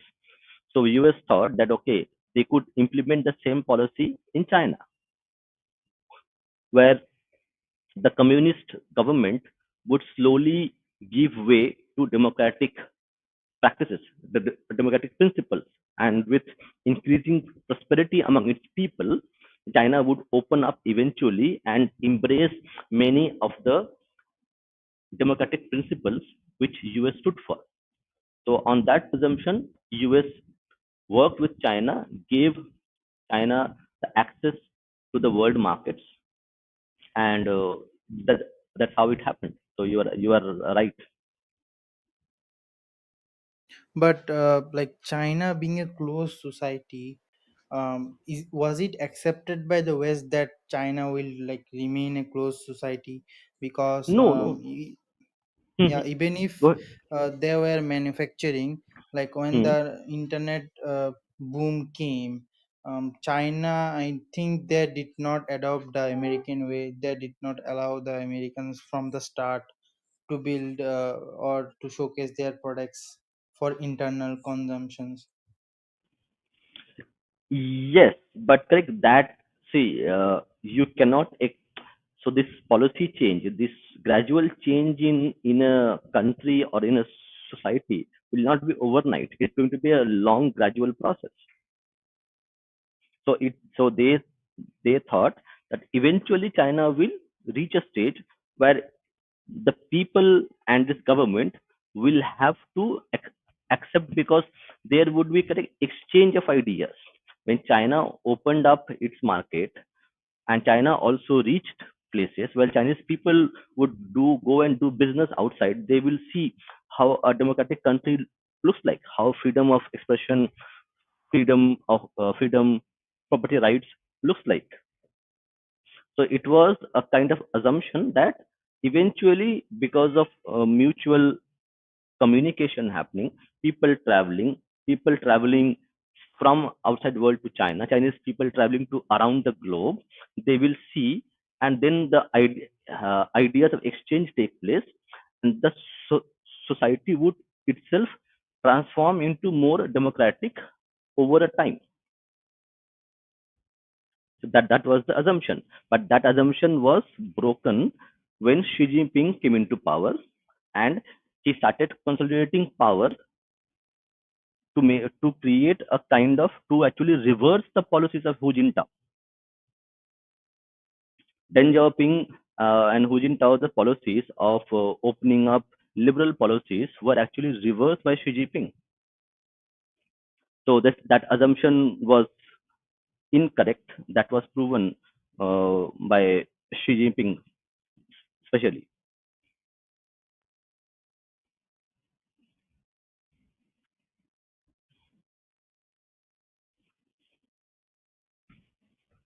Yes,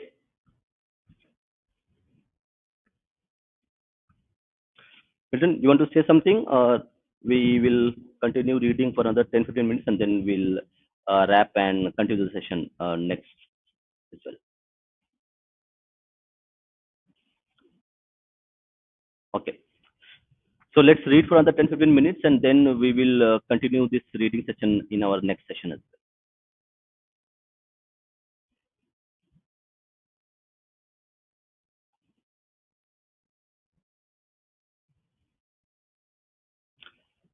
Okay, fine. Underlying Xi's intent to adopt a more proactive approach in world affairs, in this strong belief in his country's national rejuvenation, which is known as the Chinese Dream, Chinese Daily.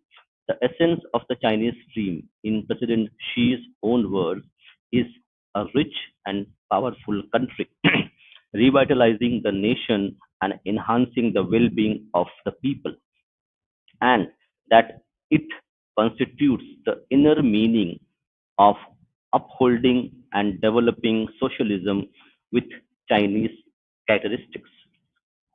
Ferdinand, 2016. This great rejuvenation of the Chinese nation accordingly can materialize through realizing two centennial goals. Centennial means century of goals.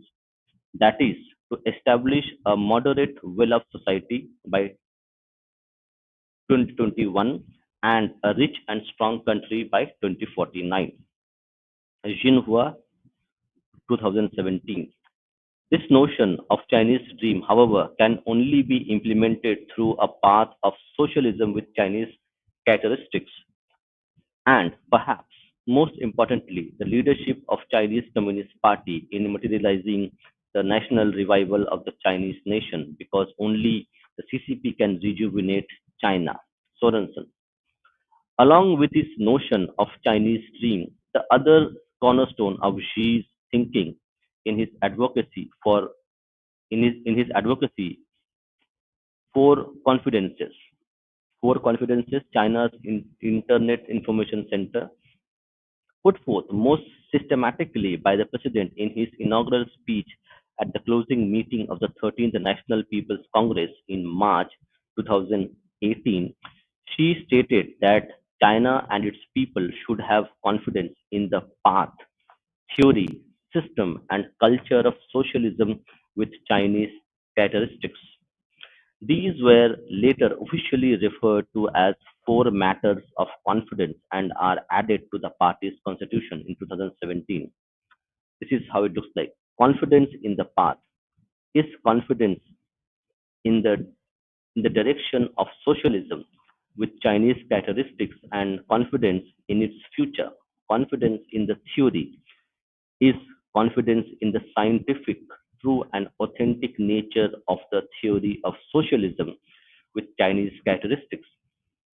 Confidence in the system is confidence in the advanced and superior nature of the system of Chinese socialism, and confidence in culture is full affirmation of the value of China's culture and a faith in its vitality.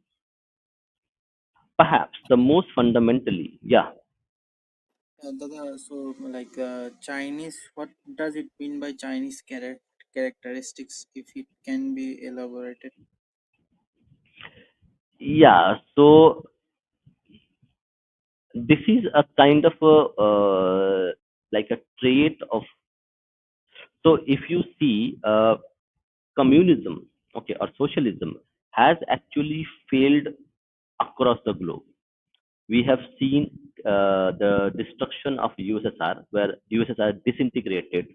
Okay, so and for the US to USSR to be disbanded, and and the primary thing was, and it was blamed on socialism, as socialism is not a good system where it can succeed, and the biggest impediment of giving a positive character to socialism was the fall of USSR, because everybody would quote that if you are using socialism as a means of development of your country as an economic system, it is a failed system everywhere else.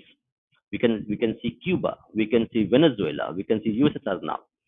Now, how do you sell the socialism as a kind of a policy, a system which can actually enable a country, a people to prosper and succeed?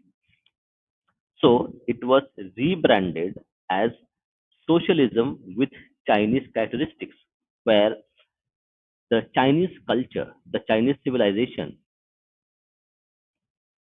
perspective, and entities, Chinese. So when they mean Chinese socialism, it means adoption of China's civilizational knowledge, wisdom, merging with socialism and creating a new kind of socialism which reflects Chinese civilization. So that's why it means that okay, we are not going to wholesale adopt a foreign ideology, a foreign philosophy, because China is a civilizational state. China has more than 5,000 years of history behind it. So if China adopts the socialism, which is a kind of Western invention, Karl Marx did this. So if China adopts this wholeheartedly, it would mean abandoning its 5,000-year-old wisdom, culture, and adopting something new.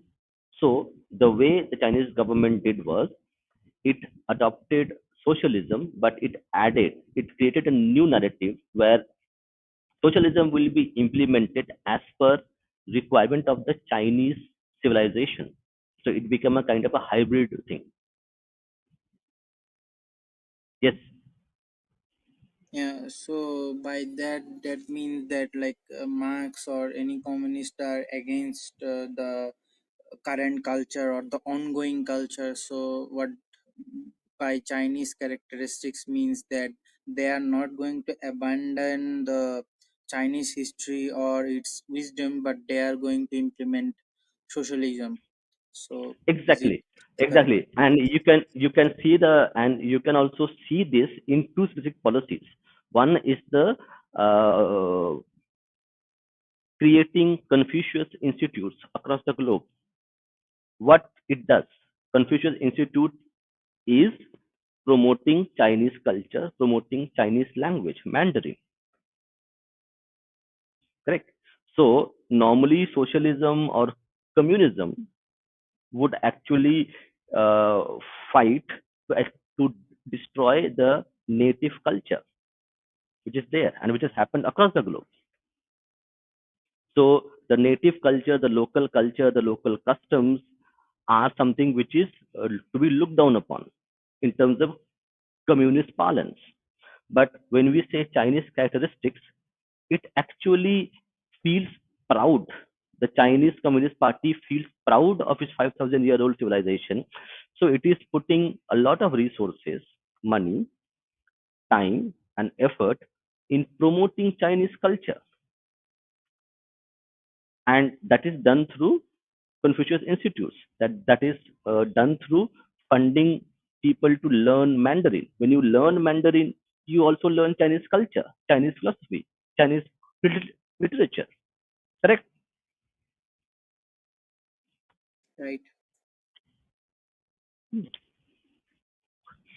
So that is when that is we is provided as a communism with Chinese characteristics, where it accepts and feels proud of its own culture and civilization.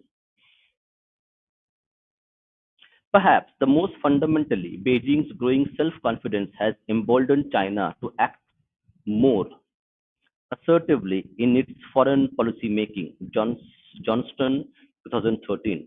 One prominent example of this growing sense of assertiveness is President Xi's call for a new model of major country relationships during his talk with the US President Barack Obama in Beijing.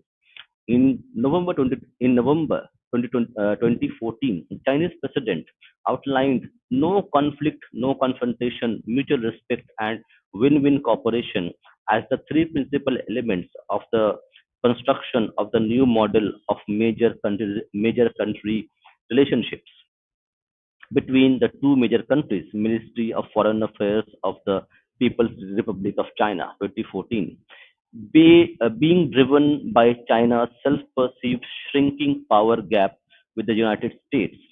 President Xi's effort to push the international community to build this new model is an attempt to recast China-US relations on a more equal terms because China under Xi wants to be regarded as a great power and certainly to be equal with the US.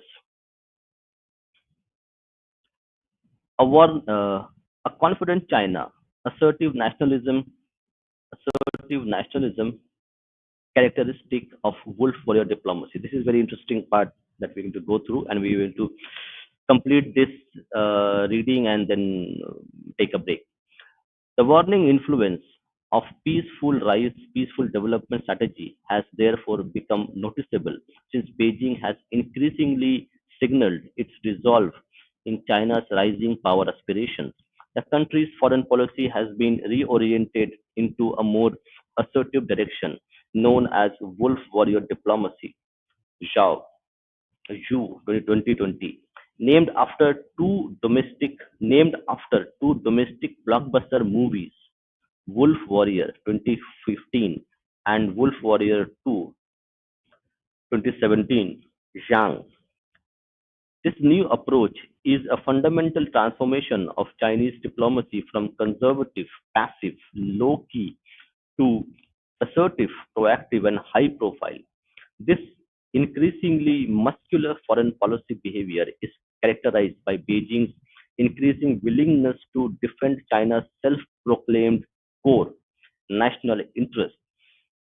The issues relating to China's core interest, as mentioned in the State Council's 2011 white paper, China's Peaceful Development, involve state sovereignty, national security, territorial integrity, and national unification. That means Taiwan. In the context of the Chinese Communist Party's active promotion of the four matters of confidence that mentioned above, China has seen a strident turn to assertive nationalism as the government has become more willing to confront Western powers and its neighbors. For instance, the Chinese diplomats, especially foreign ministry spokespersons such as uh, Hu Jinyong and Lijiang, Minister of Foreign Affairs, People's Republic of China, have pursued increasingly assertive tactics to shape how China is perceived online.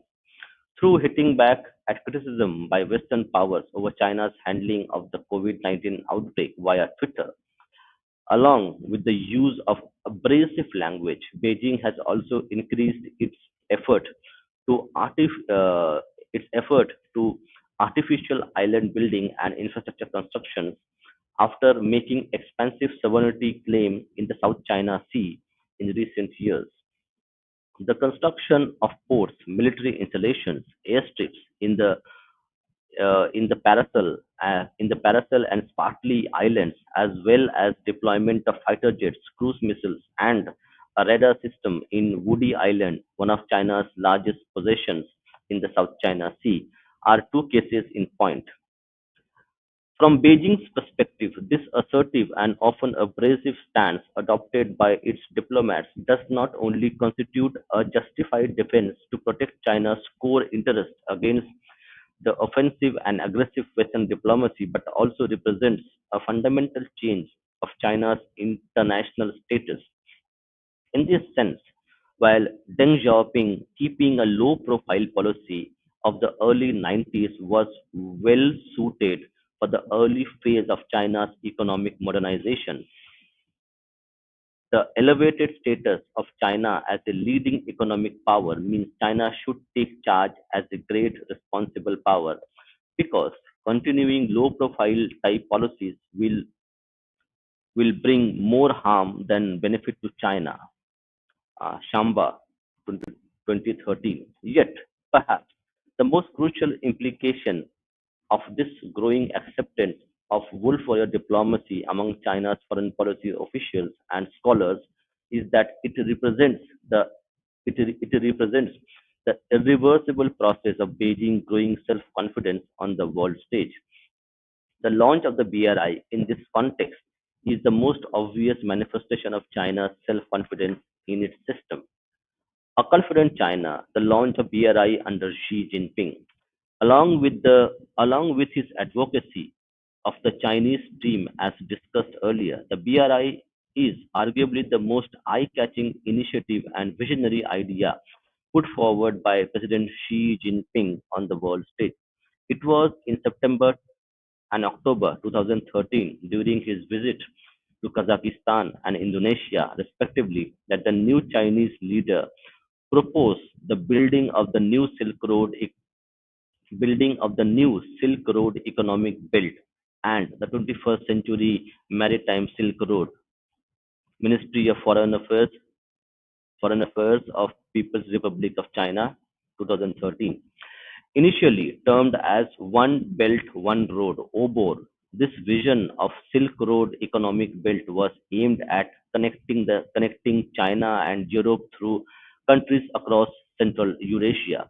While the 21st century maritime Silk Road envisions China connecting with Southeast Asia, Africa, and Europe through the South China Sea and Indian Ocean. Beijing's advocacy of BRI, in the words of President Xi, was meant to foster a new type of international relations featuring win-win cooperation with Belt and Road countries.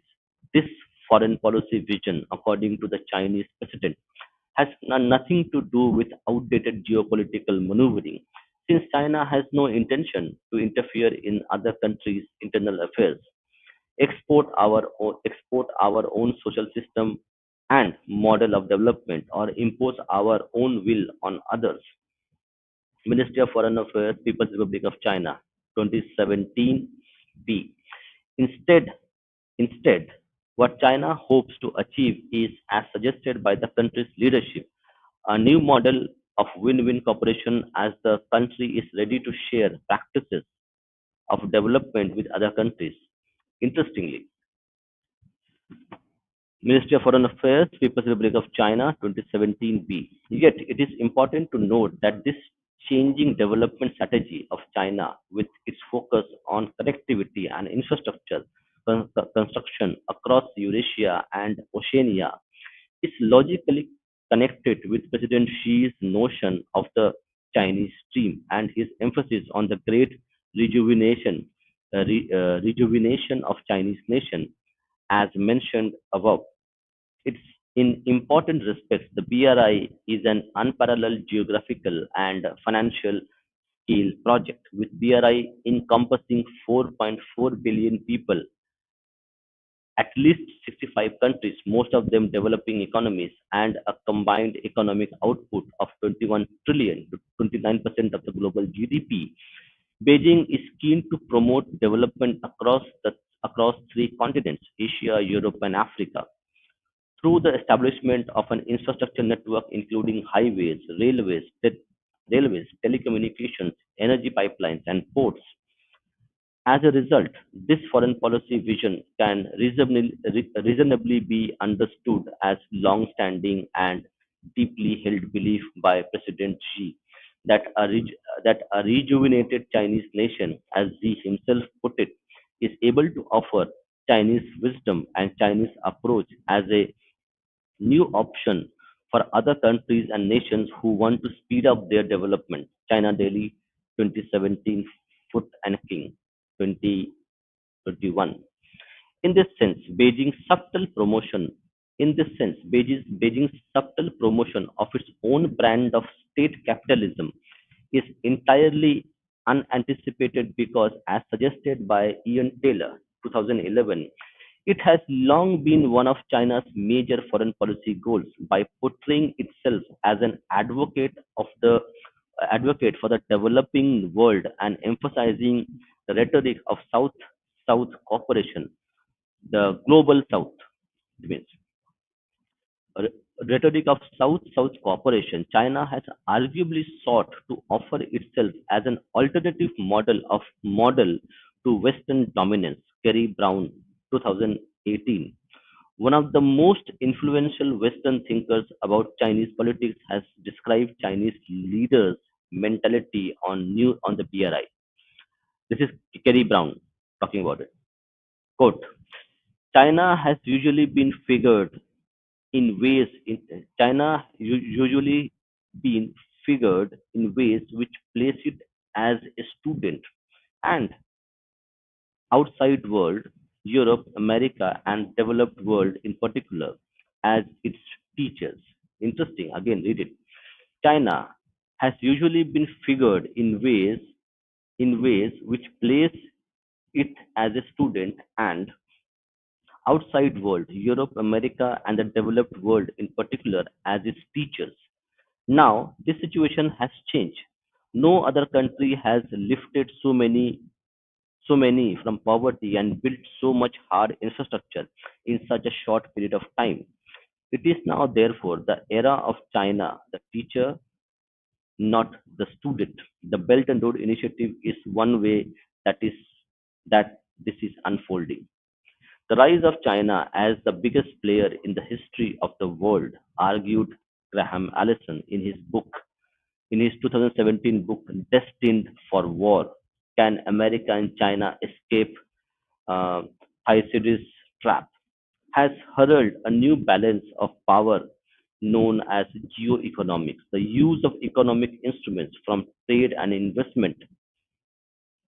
trade investment policy to sanctions, from trade investment policy to sanctions, cyber attacks, and foreign aid to achieve geopolitical goals. Allison, 2017.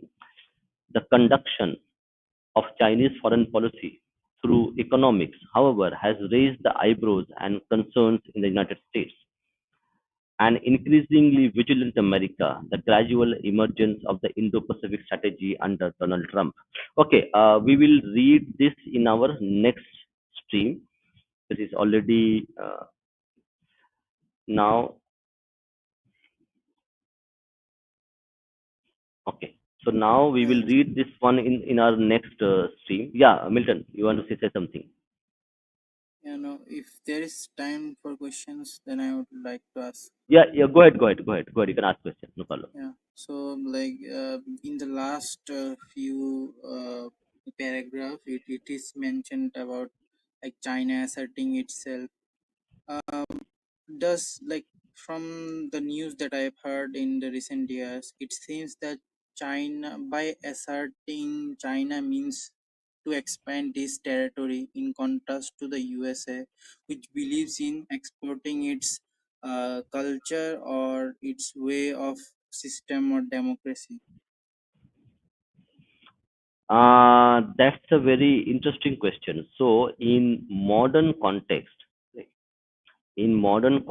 you cannot, like, see, in modern ways, because of UN and the global order. Yeah, hold on. So, in modern context, grabbing a territory is actually insignificant. Okay. Because uh, example would let's take an example of the Hambantota port in Sri Lanka. Correct. China has not sent its military. China has not actually went ahead and grabbed a portion of the land of Sri Lanka by a military force. What it did, it gave loans via BRI projects to Sri Lanka. Sri Lanka took those loans, and they were not able to pay those loans, and Sri Lanka handed over this specific port, Hambantota port, to the Chinese for a 99-year lease. Now, China actually now in possession of of a Sri Lankan port, a physical infrastructure. It is running that port. It it by all means owns the port, operates the port. So this is how it will happen in the 21st century. We are not going to, yeah, we will see Russia has invaded Ukraine, and it recaptured territory it considered its own. But that is an exception. The thing which will happen is that we will see that what will happen is that we will see a kind of economic warfare going on, where you will control the economic, the policy, the politics of that region, rather than going there physically being ruling that landmass. Yeah. Yeah. Another question. I think the in the previous reading or the next reading, will there be any Hmm. mention of Chinese social structure? Like, like I think even if we see from Chinese stand of view, they don't have a like a rigid uh, uh what do you say, like rigid ideas that they want to export, like, and to export that one needs to be like a Chinese looking person, like if I go to China and and I read their history and I become well versed in their history and culture, I won't still be accepted in the Chinese social structure. So are we going to see like mentions of Chinese social structure in the next reading, or was it mentioned in the previous ones? No, because the books we are reading, the papers we are reading are generally policy papers and narratives, uh, a kind of overall narrative set by the Chinese state towards its strategic goals and towards the outer countries and uh, powers outside China. So we may see, but I'm not sure that it will be there. Okay, so by that, then it means that China is right now, even though it's aggressive, is trying to take America's place as like the country that has reserve currency and the country that controls trade and all, like that kind of superpower. Not Exactly, like, exactly. yeah, not like the So American way of so exporting physically, democracy. yes. So physically, no. See, democracy. China is subtly through its media platforms like TikTok and other things. It is actually subtly promoting authoritarian leadership, authoritarian type of government as an ideal government that can, which will lead to economic development as an alternate. That China is showing that okay, even we are a dictatorship, we have uplifted millions of people from poverty. Our population is prosperous. We have billionaires in our society. Okay, we have great education institutes. We have culture. So China is promoting its own brand of government, an authoritarian government, as a kind of an alternate to democracy in a subtle manner by promoting its achievements in terms of social development, in terms of economic development, in terms of military development. So people would accept, okay, even if I live in a dictatorship, I will be happy, I will be prosperous, my country would be strong. So it is promoting it, but in a subtle way. Understood. This was a good session. Thank you, Dada. Thank you, Nina. Thank you, everyone. So we will continue our reading session in coming weeks and months. So thank you, everyone, for joining. So bye, good night, Jai Shri Ram, Vande Mataram.